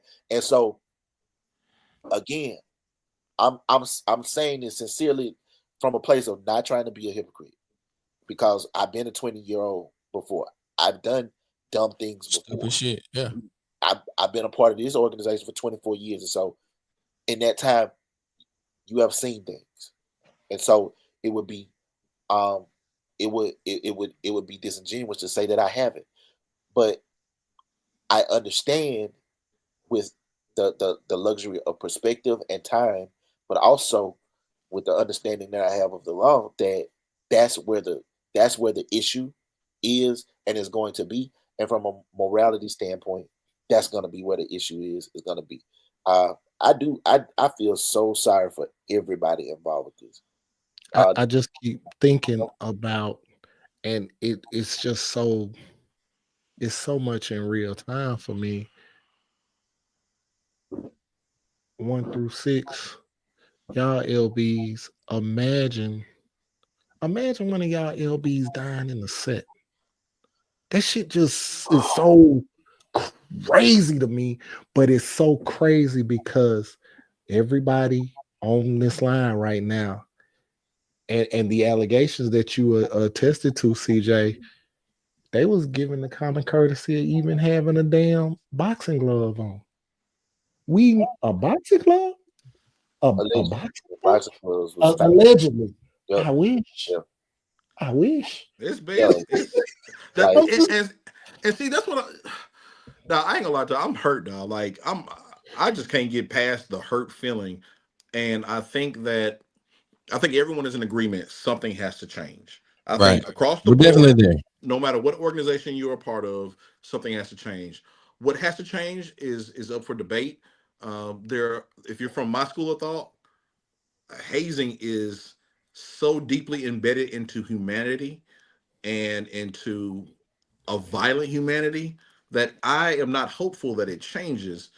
But I do think that what we're trying to do is we're trying to at least mitigate some of the drama associated with hazing in some regard. Decrease the instances in which there's loss of life. Yeah, because it's just human beings in general. It's going to happen. But I think for our organization, I think it's important that we have these conversations out loud with ourselves.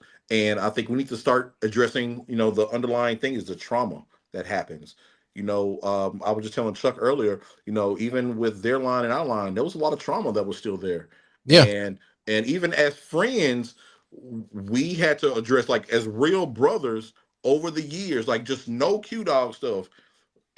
Chuck is literally my brother, my friend, one of my child's godfathers, but we had to address things, real things that you did or I did or we've done to each other that hurts, that says, black man, if I was more mature, I would have done better by you. I would have taught. Now I can just say, I'm using Chuck as an example, but it's real. But Chuck and Burt if I could say, and it's a lot of good brothers, AC, if I could say, like, they were teachers. They taught how to move to the next phase in life. If things get hard, they were really good teachers in tough situations. I don't know how you replicate these young men into the process of Omega over and over and over again so that each chapter has a good teacher like that, because it's hard to identify. Like, I didn't know Burt was going to be a good teacher. Burt jokes around so much. Burt got a heavy hand. Burt is just like I just don't know if Burt was going to be a good teacher or not.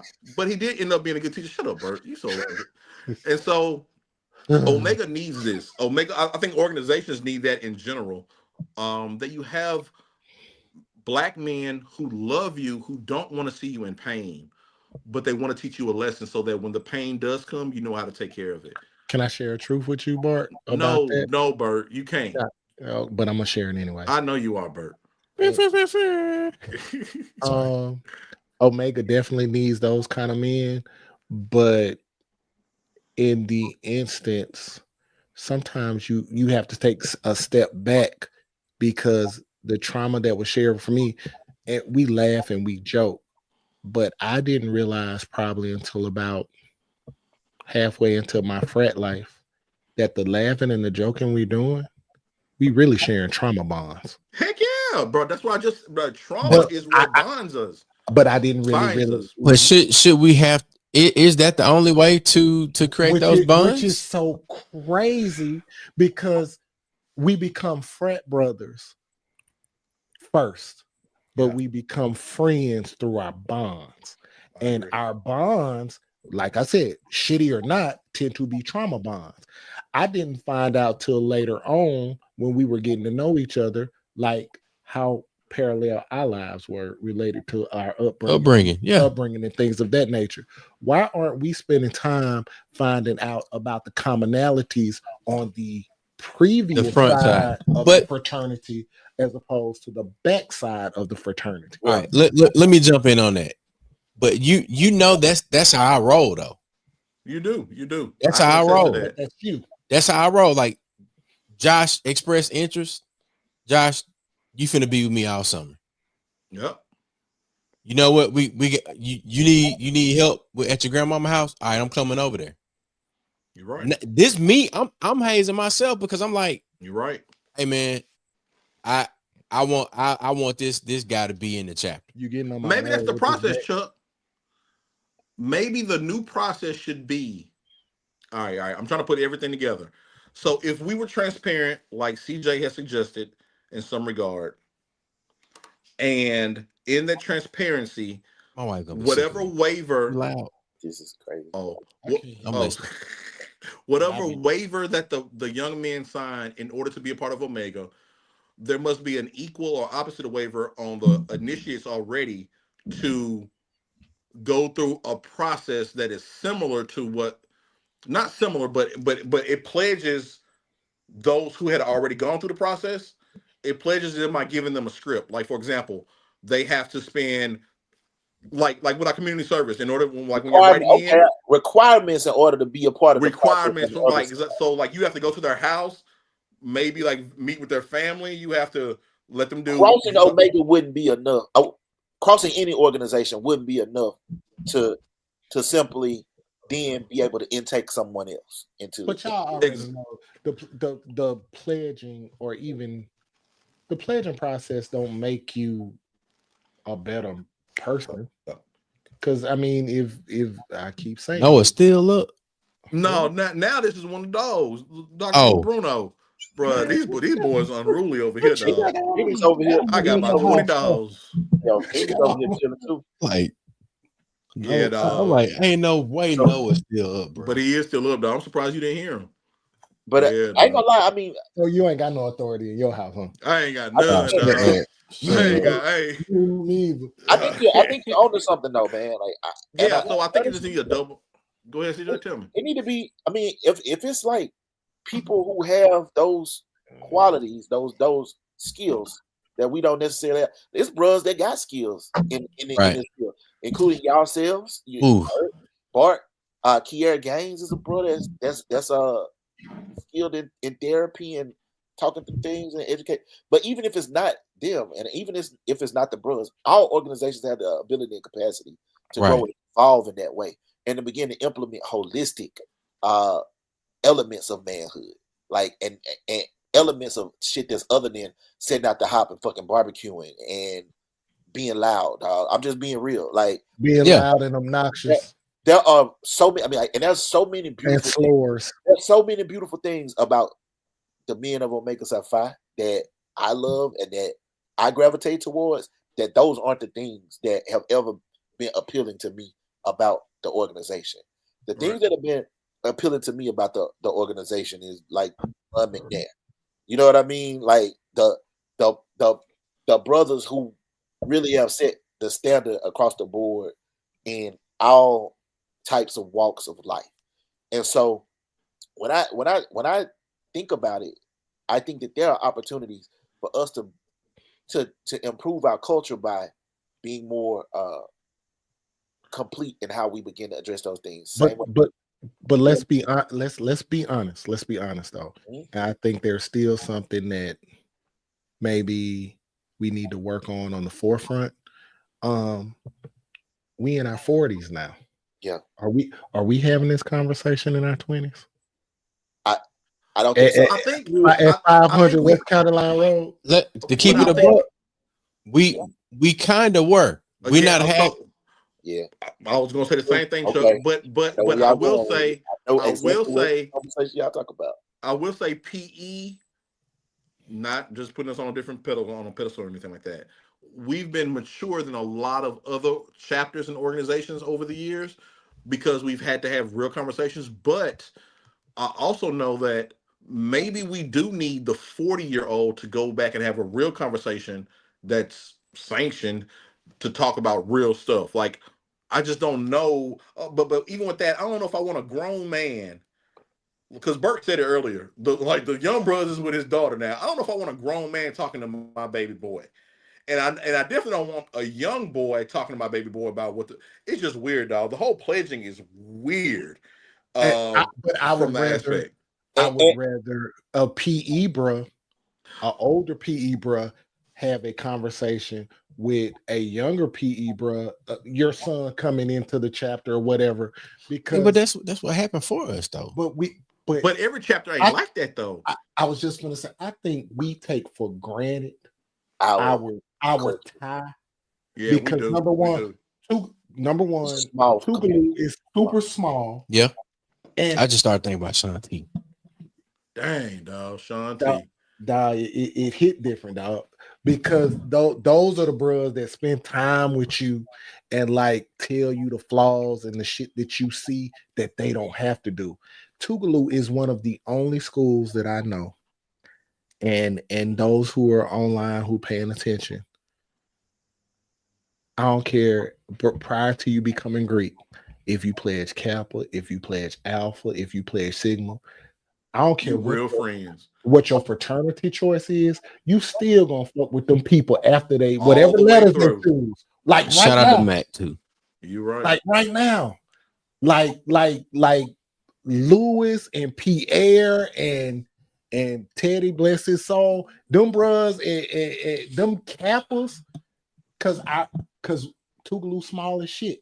We leave in Renner Hall all together at the same time. I'm thinking about the Alpha. T-Ware, even Corey and them, Sigma. Honore and them, we coming back. Like, right. Back to them. I ain't lie. So I think we're an exception. Like, but I think, once again, I think they should have more mentors and they should identify who they are before they pledge, if that's possible. Like, you should find out who you are. Because I think that's what happened. Like, ultimately what you're speaking to is the T-Wares, the Honores, the Pierres, the all of them, dog. Like, we were just dudes at Tougaloo who was really smart. Almost every black boy around there was probably a damn genius who had the luxury of having the most beautiful women in the entire world a campus, who had damn near the smartest professors in the entire world on a campus. And they were going to challenge you. And they were going to challenge. And then you had the beauty of knowing that most of these people were probably had some change in their pocket, but they wouldn't ever tell you they had change in their pocket. Right. They were just real. And so I think we are the exception. So I think it's best for us to think outside of that box. But I think we're on to something. I think knowing somebody beforehand and getting to know them. And I'm just thinking about right now, if McRae and Jackson came through, or even if Noah comes through and y'all are there, I would want y'all to talk to him in a particular way. You know, of course, it'll be Uncle Chuck, Uncle Burt talking to him, but I would want y'all to say, hey, this is what's getting ready to happen. Not to ruin the process for you, but I want you to be confident in knowing when you should stop. Right. And I want you to be confident in knowing, because that's what I'm telling my son. You know, I don't care what stories he hears about his dad. I don't Right. care if he says, "Oh, your dad was this, and that." No matter how true they may be, I'm going to tell him, "Baby, please stop." Yeah. And like I feel like I'm gonna cry because not having your child at the end of the day to fulfill a stereotype is something I cannot fathom. Caleb's father, all he got is memory. Dog, that his son, hurts. Mother, his son father, not coming home. his Dog, mother, my his father, spirit his hurts. sisters. Like, And that's not to take nothing away from his siblings or his mother, but Caleb was trying to be the bros like his daddy. I'm trying to Dang, process dog. this. Your daddy is a bruh. CJ daddy, bro. How you can't tell me that's probably one of the most conflicting feelings that man has ever had in his life. right. One of the things that I'm assuming he loves the most is a part of what took his son from him. That's what I'm saying, dog. That's Something that's that the hypocrisy in and I'm us. sure that his son grew up loving, wearing the little shirt, Future True. Golly. You know what I'm saying? Throwing the hooks up in the house. You know what I mean? Running around the house in his pop's boots. Like, you know that's the shit. You know it happened like that. That's how it happened to me. You know what I'm saying?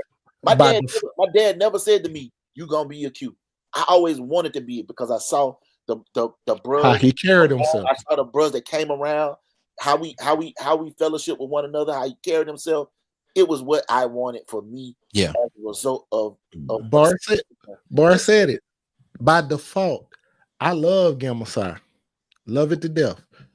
But whatever's Caitlin's choice may be, if some bullshit happen, I'm burning the school down. The world. I'm It ain't just the world.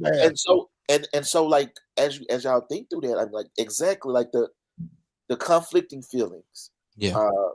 We too were having conflicting feelings because you're trying to decide how do you discuss this process with maintaining things that you have to maintain about it, while simultaneously speaking truth to power about it and being transparent and acknowledging that something fucked up happened, while also trying to hold on to and protect and preserve that thing that you love, and it does become difficult to wrap your mind around that. But Caleb Wilson, bro, at the end of the day should still be here. He should be here. Hopefully the threat does right by him. That should never be another Caleb Wilson, dog. That should never be another. Absolutely not. In any organization, sucks, dog. That sucks. This should be the last instance of anything like this happening with anybody. And I understand that freak accidents might happen. Just call it what it is, dog. Like it in the frat as a whole, particularly the 7th, the 5th, and the 9th D, we've been dodging bullets for a minute. Call it fair. Call it what it is. We've been dodging bullets. And that ain't pointing no fingers at nobody. But I keep saying this, for the grace of God, this story could have been in 1998. It could have been in 96. It could have been in 2000, 02, 04, 01. Dog, we've been dodging bullets for a minute. But the fraternity been dodging bullets for dog. Every time you bring, without a conversation like this, without people who are not power hungry. I think Maria said something earlier about having an assessment of some sort. When you don't have the right people in place, the personnel that we call it sometimes, we're dodging a bullet every single line that we bring over. I don't care if you being brought over in the fall, summer, or spring. Every time that you don't have the right personnel in place and people are power hungry and processes aren't vetted in its totality, we're dodging bullets. And every single time that line comes over or gets close to coming over, there's a possibility of someone dying every single time. I think one of the underlying parts of it, the celebration and the success, is like, whoo! I know it was for me. I know it was. And that's sad though. Like, and I didn't go to jail woo, this time. We made it. Woo, So I didn't die this time. Like that We ain't catch sucks in no and of itself. charges.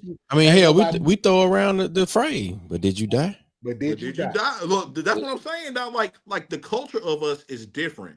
The Yeah. culture of Omega, and I'll say it, but I don't mean it, and I hope this doesn't get taken. I hope it is not a soundbite. Our fraternity has a lot of toxic traits that needs to be addressed. What? Like it's the toxicity of a trait. Like I don't know about other organizations. That's why I was gonna say it's not always power. Sometimes it's insecurity. Yeah, it Sometimes is. it's the opposite of power. Insecurity, Dog, therapeutically like- speaking, you already know, Bart. Yes. Therapeutically speaking, insecurities manifest themselves in lack of, oh, let me drive the biggest Yes, car. Oh, let me yes. have the biggest Or house. let me Or let me go out here be be the the first one to craziest set the DP. march out. Or let me be the get the most- loudest. Let me Or get let the me most drink the most. brands. Or let me smoke the most. Or let me get the most women. Man. Like our Let me- fraternity builds up a level of toxic traits that as a child, if not addressed and you don't have your traumas in place, Omega exacerbates those toxic traits and feeds into them. And if you don't have a good brother who is grounded, if you don't have a good Chuck, even Mr. Lawrence, like growing up in that household, like a good man, if you don't have a good man who How about a understands who chap? he is, or Oh, a God, thank chap, God. if you Thank don't have God for good Chap, men, man. if you don't have a good man to bring you Lord, I back thank God for into Chap. an ideal of what a real man is, A real Omega, and Omega. once again, Omega is beautiful. I cannot express how beautiful my fraternity is, but I would be remiss to not say that if you do not know who you are, Oh, you can you get will lost fall in Omega. prey You can to get lost. being the most insecure, boisterous, toxic individual that perpetuates bad stereotypes and becomes a virus. You will be God, loud. More so than a No, you blessing. will be loud because you don't want to be truly seen.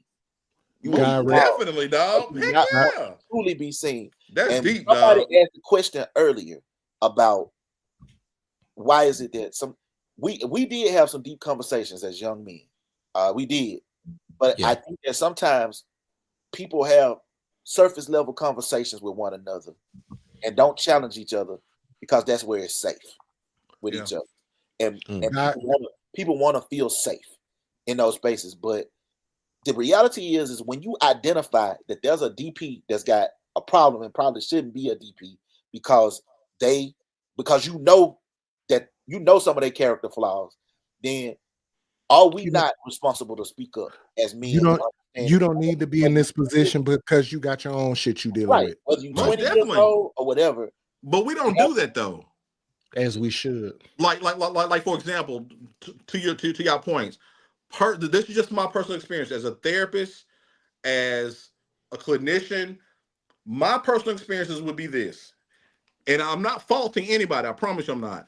But if I was young Bart and I had a power of who would be a DP or ADP, if you had a recent death in your family that was close to you and you had not healed from, you shouldn't be a DP because those things manifest themselves into like I know, for example, I had a horrible father, dog, in so many regards. When I didn't address the traumas of my father, they came out of a place where Erica and I were driving. We were going to see the Isley brothers, and he died in February. Shokway's father died right the week after my father died. I was so angry. I was driving. I started screaming in the middle of traffic, screaming and hitting everything because I was so mad that I didn't get a chance to tell this man what he's done to me. Yeah. And so it manifested itself. And so if you are pledging a fraternity, if you had a recent trauma, if you had any type of trauma in your past that was known, I wouldn't let you be a DP or ADP. If I saw the way you treated people on the yard, if after you got your letters and you acted like, oh nah man, we can't mess with him no more. Or if you took the term, and I hate this term, but if you took the term GDI to a whole nother level, like if you said, oh, this person he ain't the bros, y'all don't talk to him, or your best friend is a noob, don't talk to them like that. That happened. Like a couple of my best friends are noobs. Like there's no way I'm not finna be like Me and and you, alphas. About to come. me and you was cool Yes. before we either one of us had letters. Exactly. And Yeah. so my character assessment would be I would go down my checklist and I'll be like, not to say that this is a negative thing, but it is to say right now we are getting ready to make beautiful black men and we want them to be strong right now. Strong You're and not in a better. position, and it's not saying that you'll never be, But but right in the now, same place, Respect. let's try to get you some help. right now, Let Omega be able to pay for a therapist for that particular young like EAPs like when you're working like your organization sometimes gives you like 6 free trials of therapy or whatever, at least Yeah. to start you on the process. We should do that as Omega and maybe other organizations to say, hey, I have identified some things that may have happened in your life. Let Omega, because you've already given us thousands of dollars. Let me see a return on that money for a health perspective. Let me Bart, say, go ahead. No, tell me. no, how about this, CJ? You were asking this. Here we go back again with layers, because African Americans as a whole, we don't deal with mental health. Most definitely. For us, mental health and issues related to the African American and the diaspora is like global warming to Republicans. That shit don't exist. So That's very astute. So in the same That's analogy, Yeah. when you're dealing with HBCUs and orgs, I want the most mentally clear and astute and okay people to enter Right. these orgs. Right. And on top of that, I want the mentally astute and the mentally clear and the healed people to be in positions of authority. But when you putting people in authority related to who have mental scars, Mm-hmm. Burt Jackson, 1990, Bartholomew Allen. 97, 90, 98, the only way that I knew how to handle Chuck and them, I was so angry. I was so angry as a Neo because my own personal shit. I couldn't play football no more. Other personal issues. So people under my, for lack of a better word, under my subordinate clauses, you pass down trauma. So what I was told and what I was taught, I'm gonna get a 2,000. No, y'all want to be a part of my chapter. Y'all want to be a part of my organization because y'all are in a position that's going to be better than me. I'm going to make sure you are flawless. Listen to what the fuck I'm saying as a 22-year-old man at that time. I'm trying to make some subordinates flawless. They're human. I'm traumatized and I'm thrown off as myself. So how I'm trying to make them better or flawless when I have flaws in myself that I'm instilling in them. So as the process continues and as the process goes, I never shared this with you. Halfway through your process, I had an epiphany, or from a therapeutic standpoint, what is known as an extinction burst. We were in a learning session, and I had my own trauma related to football, and it clicked in my mind. What am I giving to Albert Lee, Chuck, Rashad, AC, Twan, and Leonard that's going to make them better when they leave Tougaloo College? Or am I just passing trauma into them? My shit was terrible, traumatic, and bad.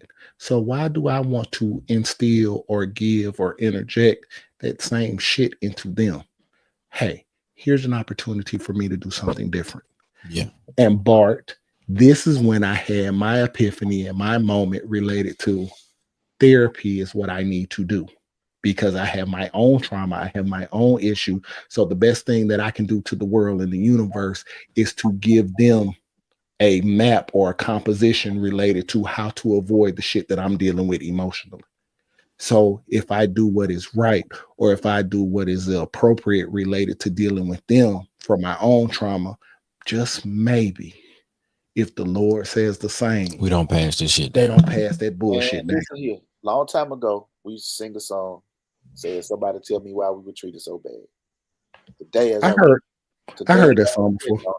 I mean, today, as I reflect on that song, I think about the question now is, does being treated bad justify you treating someone else bad? Mm. Is that a reason to do the same? And under no circumstances, the more we sit here and talk with each other, does it make sense to me that that treating someone badly, dehumanizing them, battering and brutalizing them, I don't think that has to be the way to build someone up. The showing empathy or sharing somebody your own emotional scars, does that make you weak? I think Those are the vulnerability, conversations right? that we try to avoid. Vulnerability is strong. When Chuck shed a tear just then over Sean T, dog, I felt that shit, dog. I don't know. Like, And just to jump in right here, that we have to kind of give some context for. I guess the context gives credence to the importance that Bart was trying to make the like this parallel or connect the dots to. Bart was concerned about an older man coming back to be involved in the process of in Noah's process when he gets to that point, or Jackson or McRae. But the thing is, Burt brought it up where, and Sean T is our 81 pro fight. Burt brought up the point. Would you rather it be a person that came through your chapter and it is someone that has a legacy and a lineage and a connection to it?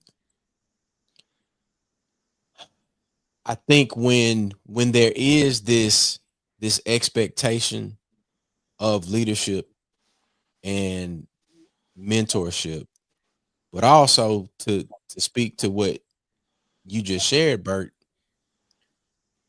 what we're having now is a trauma-informed conversation, and what you did was a trauma-informed response. And I'm not like bragging on your trauma-informed response, but you said roadmap. Like how do I attempt to provide to these guys a roadmap to success because of the issues and the traumas that I'm already processing and dealing with? How do I do that in a way that is meaningful, that they can receive it, and they can also be transferable? And I think like that's the process that we're attempting to recreate as it relates to Omega, or as it relates to HBCU bands, or being inducted or welcomed into a house, Brenner Hall, house 1 through 5, Four Horsemen, all of these different little things, all of these ties that bind. If we're not, and this I'll end with this, we are not connected enough as ancestors or as people that are still living, so we're not able to tap into the knowledge that we really need to. We're not able to tap into these trauma-informed situations because when we're young, we think that the old folks don't know nothing. But it's not always like that. Like, everybody loves their grandmother, everybody loves their grandfather. But we also at some point have to build the wherewithal or cultivate the ground so that type of plant can grow, so that when I see Burt, I got to understand that even though that he just a few years older than me, this nigga knows something. He knows something, and he has something that can be like valuable to me. Mm-hmm. Dog, my our grandparents might not be able to tell us about AI. They can damn sure tell us about life. Our elders can tell us about Absolutely. life if we're willing to. And that's one of the things that we learn, bro. But Like you gotta be mother willing to to son, receive bro. it. Mother You to gotta son. drink. Well, gotta be son, willing I'll to tell you, receive life it, for though. me ain't been no crystal stair. Right. Drink Like, deep. There are lessons. If we take the lessons that we have been taught and we actually apply the lessons that we have been taught, if we are unafraid to admit that we have flaws, that Hold on, wait, CJ, you need to stop right there. Right there. Boy, I don't even think you understand the whole weight and the brevity of what you just said. You can't progress. You can't grow in any shape, form, mentally, emotionally, or spiritually, if you're not willing to admit that you have flaws. And All black men as a whole, that I don't even want to say what you gonna reveal, dog. that ain't even a Can't stumbling heal block. what you don't. That's a damn Himalayan mountain. Because if for me, it wasn't intentional. Going back to what I was saying in our pledging process, the only way that I changed my mode of interaction was in 2000, November the 1st, when I realized that I had my own trauma and my own emotional scars related to my life and related to my previous pledging process. And it wasn't even intentional. It was strictly accidental. And and for those of you who aren't in therapy and those of you who don't understand, Google or look up the word extinction burst, because I don't like to speak over people, but look at it was an extinction burst in the process in that moment. And I was like, the shit that was done to me, the things that was giving to me. Please don't take it as me whining or crying, because my pledge process, I needed. I was arrogant. I was narcissistic related to my pledge process. And as I said previously, the people who were on the other side of Rho Epsilon, PE, Tougaloo College, I looked at them, I was like, with almost damn near disdain. Ain't no way in the hell that dude is going to wear some boots, be branded, wear Rho Epsilon, and they ain't finna let me in this bitch. Nigga, what? No. But with that being said, that's another therapeutic term is called transference and projection and countertransference. and countertransference. So all of that, the positive aspect that I use for motivation tends to be a negative response for those who come after me. Oh, you was abused, you was neglected, you was taken advantage of. Finna give them all this work. But like I said, in the same process dealing with me, I developed friendships and commonality in their process when I got to know them and I looked at them. So here's an analogy, or here's a theory that I have going forward. There we go. I like this. In order to avoid more situations like Caleb, I think that all of the D9 orgs need to focus on mental health as priority number one. Okay. Well, in the top 3 priorities, I think the D9 needs to focus on character, number one. Character development. Number 2, I would say probably the second process will probably be a thorough evaluation of the individual, the history of the individual, because when you don't know who you're dealing with or you don't know their history, you really don't know what character or quality of person you're getting. Third would be mental health. Okay. It's crazy you saying that, because I'm writing, like, I wrote down almost exactly what you're talking about right now. So when you're bringing in mental health or you're looking at these individuals, I think one of the process needs to be, if these people need to be evaluated for mental health therapy, or if they have any previous concerns or issues related to their mental health or trauma, because if you bring trauma into a situation, it's going to create trauma. Right.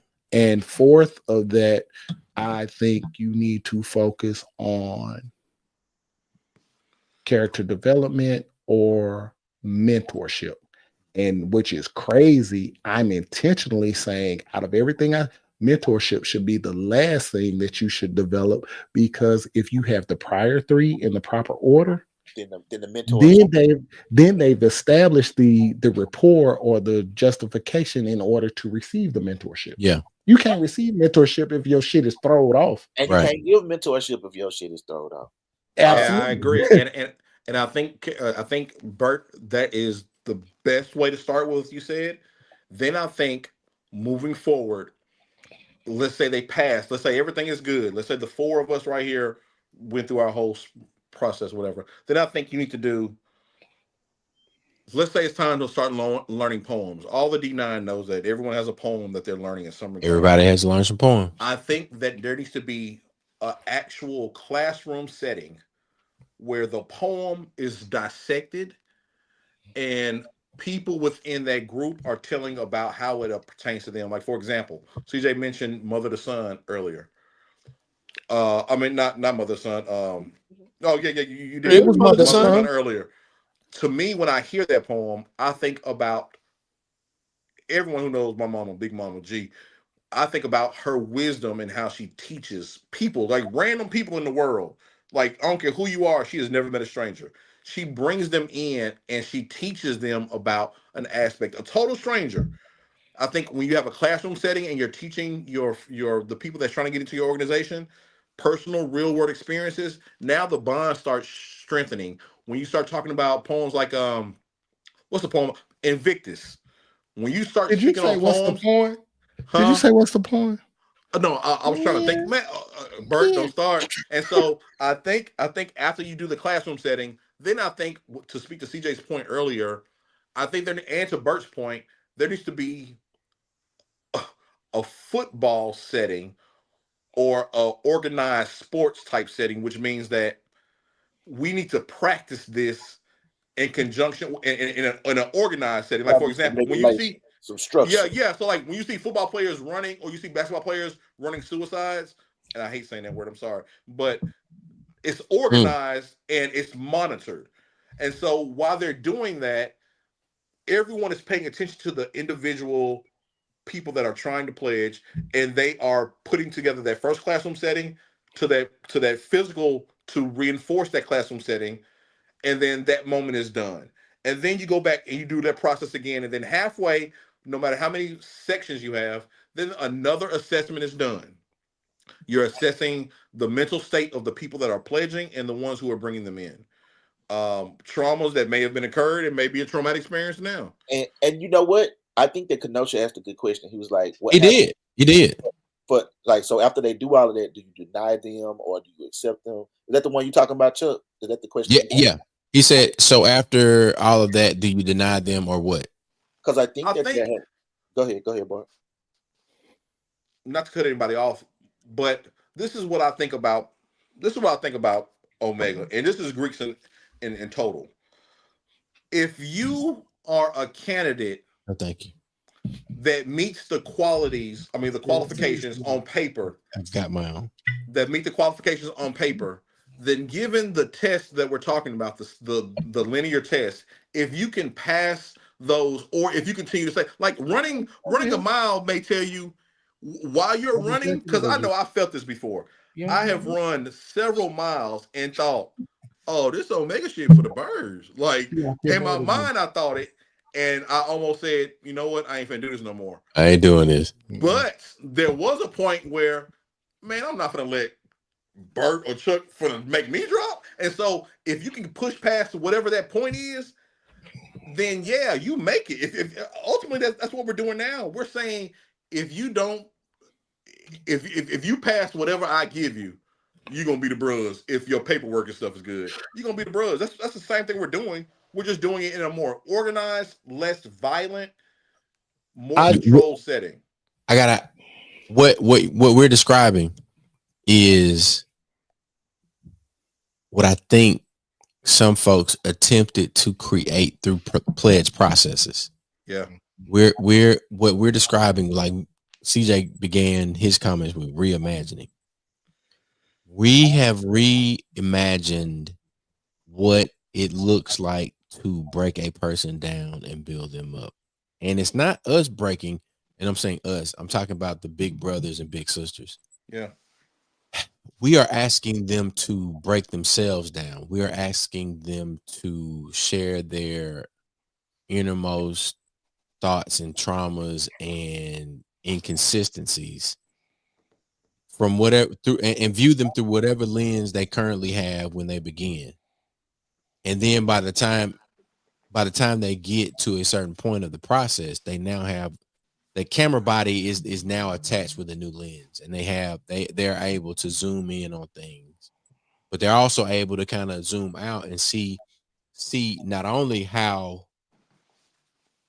everything that they may be only zoomed in on at one point in their life, they're able to zoom out and be like, everything that I do has an effect on those in front of me, behind me, to the left and to the right of me.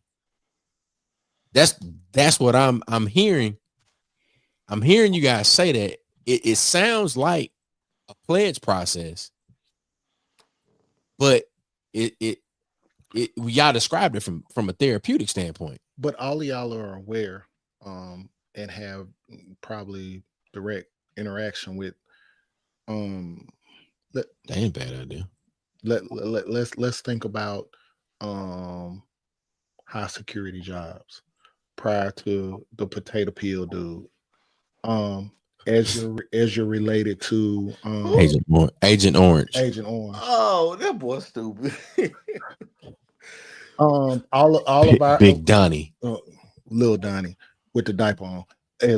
But all of us have friends or people who we've interacted with who work in government. And the higher you go for security clearance, the greater the requirements are. Yes. So 1, 2, 3, 4, and I'm assuming based on this, 13 or 14, and even the rest of the orgs. Our organizations are based on selecting the members, the cream of the crop. And I mean, you get some who fall through the wayside, who ain't the best of the options, but CJ, theoretically speaking, our orgs are seeking the best of the best, the elitist. And I don't know if y'all want to admit it or not, but we belong to secret organizations for a reason. And our secret organizations, the foundation, call it what you want to, is based on elitism. So that's a whole nother conversation. But anyway, when you're seeking the elite or the best of the best, the cream of the crop, whatever word you want to use, should you not use a criteria that is absolutely strenuous, absolutely critical, absolutely very much detailed in your selection process? So back to what Bart and CJ was saying related to those individuals, when you want to select those membership selection process, why not make it very critical? Why not make it subjective to those who focus on the mentally astute versus the physically astute?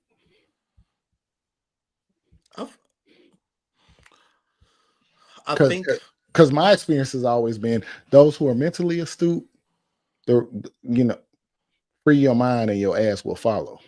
But see, once again, our organization, we honor the outest bruh. We don't honor the smart. I'm not saying this is true across the board, but honestly, I was gonna say Roy Epsilon does. I was about to say we're a little bit different, but because that's why we let you make it. Golly, man. And so smart Omega ass. in general, we honor the brother can march the longest and the highest, who gets the most women, and who can probably wreck really well. Like those get the status of being a DP, or the one who has traveled all over the country and the world to represent their chapter. They get the status of being considered for a DP position. Like honestly, if you come into an organization, our organization, and let's say you only had, and I hate to say this, and I'm not speaking on totality, but let's say you didn't get no women. Let's say you never moved out of your chapter. Let's say you stayed in your little radius. Yard dog. Let's say you really just, let's say you were thin and you really couldn't wreck anything, and you weren't the most popular. There's some thin brothers in P that beat up. Well, yeah, you're right. But you're well adjusted. But that person probably ain't gonna get considered. Like but if that person had all that and was smart as all get out, like genius, outside of PE, he doesn't make the DP status line. He doesn't make the ADP, because we don't honor that as, we don't always see that as the criteria. What Burt is asking, we're asking for that to be the criteria, though. Hold on, wait.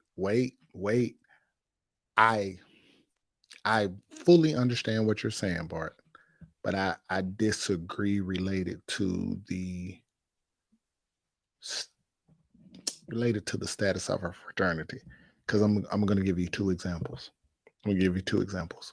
How you explain G Stewart? No, okay. So how you explain Josh? There are exceptions to how you explain Joshua Span? Dog. There are some exceptions. Josh Deadman. Joshua Span. That been combined two bros.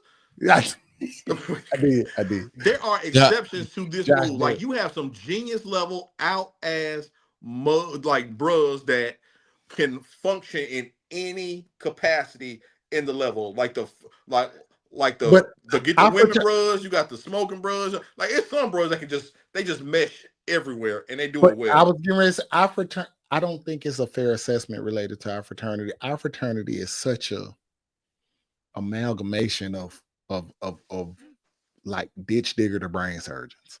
I agree with that. So Lord have mercy. But dog, I'm not disagreeing. I was like, ain't nothing wrong with the ditch digger, man. That's good. That's some good money, dog. Dog, I grew up as a grave digger. That's a bitch. No. Your dad was a ditch digger, dog. That's good money. Dog, it wasn't an accident that I said. I know. I dug him by hand. From grave digger to neurosurgeon. God rest his soul, Deuce 98, dog. Like that nigga is from Orange Mound, Memphis. Dog, and not probably. He had a cheat code. My LB, like he had a photographic memory, and this is one of the most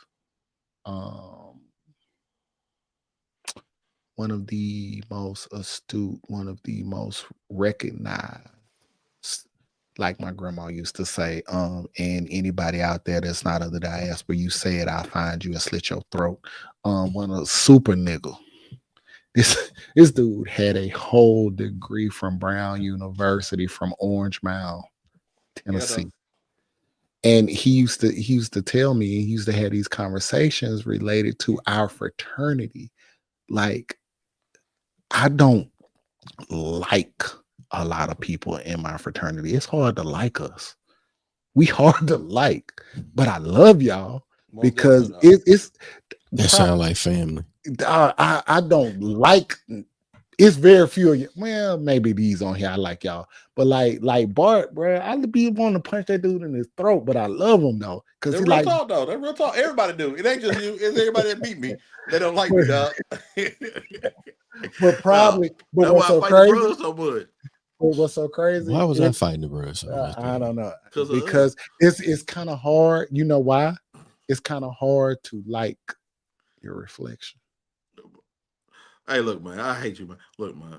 It's kind of hard to like your But reflection. real talk though, I think this is a good conversation. I think that we have started. Hopefully, whoever came in here, hopefully they will see that it is, and I'm talking more to our organization, and even in your personal organization, it is okay to buck the system when it is needed. It is okay to step outside of the norm to make sure the next black man or black woman doesn't suffer the same pitfalls that have happened in the past. And I even point to the ideal that our founders of the D9 of each individual organization, they were doing just that. They bucked an entire system because they saw something that was not right. Something And great. something they saw something greater. And I think this conversation, not to put us on a pedestal or anything like that, hopefully this conversation allows more back room, behind closed doors, in dorm rooms conversations so that we can In avoid the frat traumas houses. and frat Frat houses house. so that we can Homecoming. avoid the traumas, Homecomings. homecoming that we pass down intentionally or unintentionally to another black human being. Yeah. And I think at the end of the day, I think though tragic in nature and in all aspects on every side, to the young men who are being charged, to the passing of this young man, though tragic in all regards, I think it is necessary to have difficult conversations That's to right. make sure that we don't have this conversation ever again. It needs to be difficult and uncomfortable. It Dog, does. It that's does. it. And that the reality is that while there's room for understanding and there's room for explanation, as we know, in this organization, there's no room for excuses. And so we understand that we must be better Yes. across the board. We have to be better. Better every time. And in order to be, and the only way we get better is by being real about the things that have to be addressed. And then When you know better, you do better. Yeah. set your feet, take a brace, man. I think that's where we are right now with it. Yeah, y'all make sure. Let me take this opportunity to tell everybody, please understand that the gentleman that you see before you, we're speaking from a purple and old royal purple and old gold perspective. But we all have friends that are of the D9 diaspora. Yeah. And I'm sure That's somebody's therapist. Yeah, that's a whole therapist right there. But retired. So I can do it. Your therapist would be good. But we've had conversations with people on the D9 diaspora, and the conversations are similar. But let me go back again. Yeah. So if this goes out into the social media world, which it will, www. We are just a group of friends having a conversation about our experiences. Yeah. Real friends. We do not represent the National Fraternity of Omega Psi Phi's opinion. We are speaking from our opinion, right, and our experience as men, and those who have been involved in the D9 organization. Yeah. And when I say real friends, like this gentleman beside me, to the left of me, I am his child's godfather. These dudes on this phone, I have called CJ. He's so old. He don't even know what he on, dog. Hello. This man was born in the 1900s, dog. I was born in the 1900s in real life. But anyway, this guy, Mr. CJ Lawrence, I have called him for legal advice. And Bart, Me and him share the same amount of letters in our name, and like That's so funny. he's a weirdo. Oh my goodness. But I fool with these guys, these dudes, and hey, we've had this conversation too. Any of these guys that you see before you tonight, Love you, man. I love y'all. But on the flip side of it, this has always been my judgment.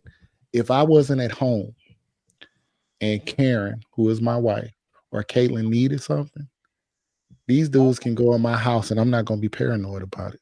Feel that, dog. That mean a lot right there, big dog. Yes, sir. Oh, I meant what I said. And, Yeah. and I was intentional about what I said. The tie that binds for these guys that you see, I don't mind them. They gonna check on my daughter. 100%, man. She still can't whisper. And the flip side of this, I'm gonna check on their children. If they need something, it ain't gonna be no huffing and puffing. Yeah.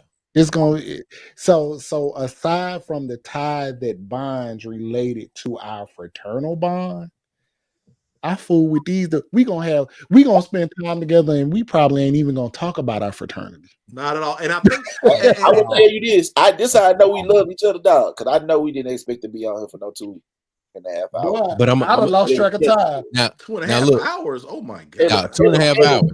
Caleb Wilson's life deserved a thoughtful conversation, dog. Yes, I agree. Not just conversation, but conversation that could potentially lead to action. Yes, I agree. And look, and I'll close with this. Like we've had real Caitlin on here, God. Caitlin, your ass. All right, we gonna test it out. Look, you know what? Doc, she got I ain't Facebook? Now, Caitlin still has Facebook because she was raised by old people. That baby old soul. She got Facebook, dog. Hey, y'all niece 19 now. That's what we did. That baby old. That baby was niece almost born in 19. 1900s too. That's what we did. Nah, get out, Caitlin. Get out, Caitlin. She a Katrina baby. I know we got to wrap it up. We've had a conversation that has, and Nightcap Knowledge, Mac always says, real talk, real solutions. And I think we've been able to, in this kind of like, open conversation amongst friends around the topic of hazing, we've been able to hold true to real talk and real solutions. Not to say that it's a direct recipe for anybody's chapter, but we used our personal experience with us have literally just having three lines represented from a chapter. So I would say it is about service. It's about being able to say you're willing to serve another person. It's about strength, the strength to humble yourself. But it's about solidarity and being able to say everybody ain't agreeing with us, but you know what? We believe that we need to change, and we need to do it in a way that is radical, and we need to do it in a way that is going to disrupt the trauma and the negative results that we're dealing with and that we're discussing. So there's a greater conversation, and I'm not diminishing or lessening the value of Caleb and the other involved brothers' lives. I'm saying that there's a more macro conversation that we need to have around the collective of Black people living in America and the rise of fascism and white nationalism, because we can't be killing each other through processes that should be building us up and preparing us up for revolution. So I would like to say that we need to hold each other accountable. We need to move forward with like real purpose and intention. And we invite y'all to engage with Nightcap Knowledge, engage with Black with No Chaser. We have so many beautiful and like very, very large projects and visions and real things that are rolling out. We did this because we thought that we needed to. We did this because it was in our spirit. I hope that the folks that tuned in and have listened to this conversation and will listen to this conversation, I hope that you've been able to glean something of value from this conversation amongst friends. And I hope that this won't be your last time coming back. This ain't our last time. We have these conversations amongst each other all the time. All the time. All the time. I hope that you have people in your life like the men I have in my life. That's my prayer for you. Whether you may be, men and women, man, boy, woman, girl, or anything on the spectrum in between and never mentioned, or we haven't even been in the universe to understand what type of being you might be. I hope that you have people, friends, brothers, comrades who care enough to challenge your thought process and will help you work through your shit, just to keep it 100. And Chuck, if I can say this, man, I mean, that's beautiful, everything you said. I just want to, I learned a long time ago that after a therapy session, sometimes what's needed is an apology to start the real healing. And so I want to apologize to the families that have been, who are in a position where they don't get a chance to see their loved ones again, from an Omega man, from a Q Dogs, from an organization, though you may never hear it for legal reasons, from an official source. Hear from us as right an here. Agent right now, I can speak on PE bros, and I can speak on a lot of good bros. I'm sorry for your loss. I am sorry that your child is not coming home. Caleb, sorry.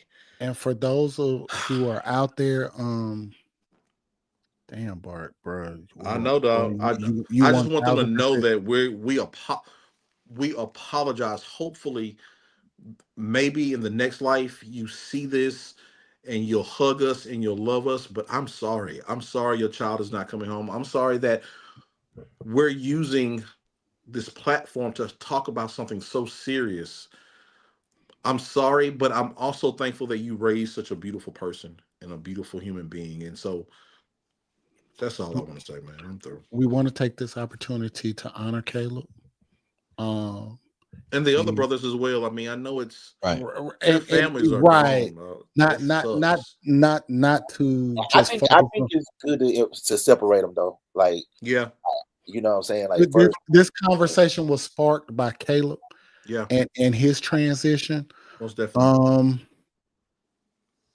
I just keep referring back, like, that young man's not coming home.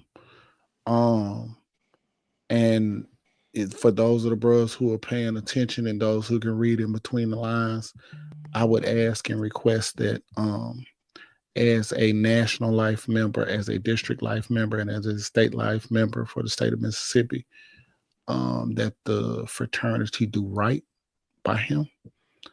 Read in between the lines without going into too much detail about that. His LBs, I pray that your transition or your emotions or your trauma be adjusted and addressed. I pray that the families associated with it all be addressed and made at ease, because it can never be fixed, but it could at least be something that is addressed and made at ease. And please let me take this opportunity to say, those of our family members of the D9, please understand that the 4 representatives that you see before you, we were speaking from our experiences, from the greatest chapter in the fraternity, Rho Epsilon chapter, one of the greatest schools, Tougaloo College, the seat of the civil rights movement in Mississippi. We were speaking from our experience. Yeah. Doesn't make us right, doesn't make us definitely don't make us wrong, but we were speaking from our experience. We do not represent the international or the national fraternity. We were just speaking from our opinion and our experience. I feel safe in saying that none of us would change our experiences, but at the end of the day, as men in our 40s, there were some situations that we look at hindsight and we definitely would change. And we would hope that we could take this opportunity so we won't have a conversation related to change. Right. Not like this. I like that. Look, ladies and gentlemen, we appreciate y'all for tuning in, tapping in. Thanks, Will. It's been another episode of Nightcap Knowledge, real talk, real issues, real solutions. We've been talking hazing. It's just another conversation amongst friends. Like Burt said, we don't want to let this happen again. Let's put some things in motion. You may have this conversation of another rendition of it that may involve some other people. I don't know. But Talk with your friends about it. chop it up with your folk, man. Nightcap Knowledge. Let's go.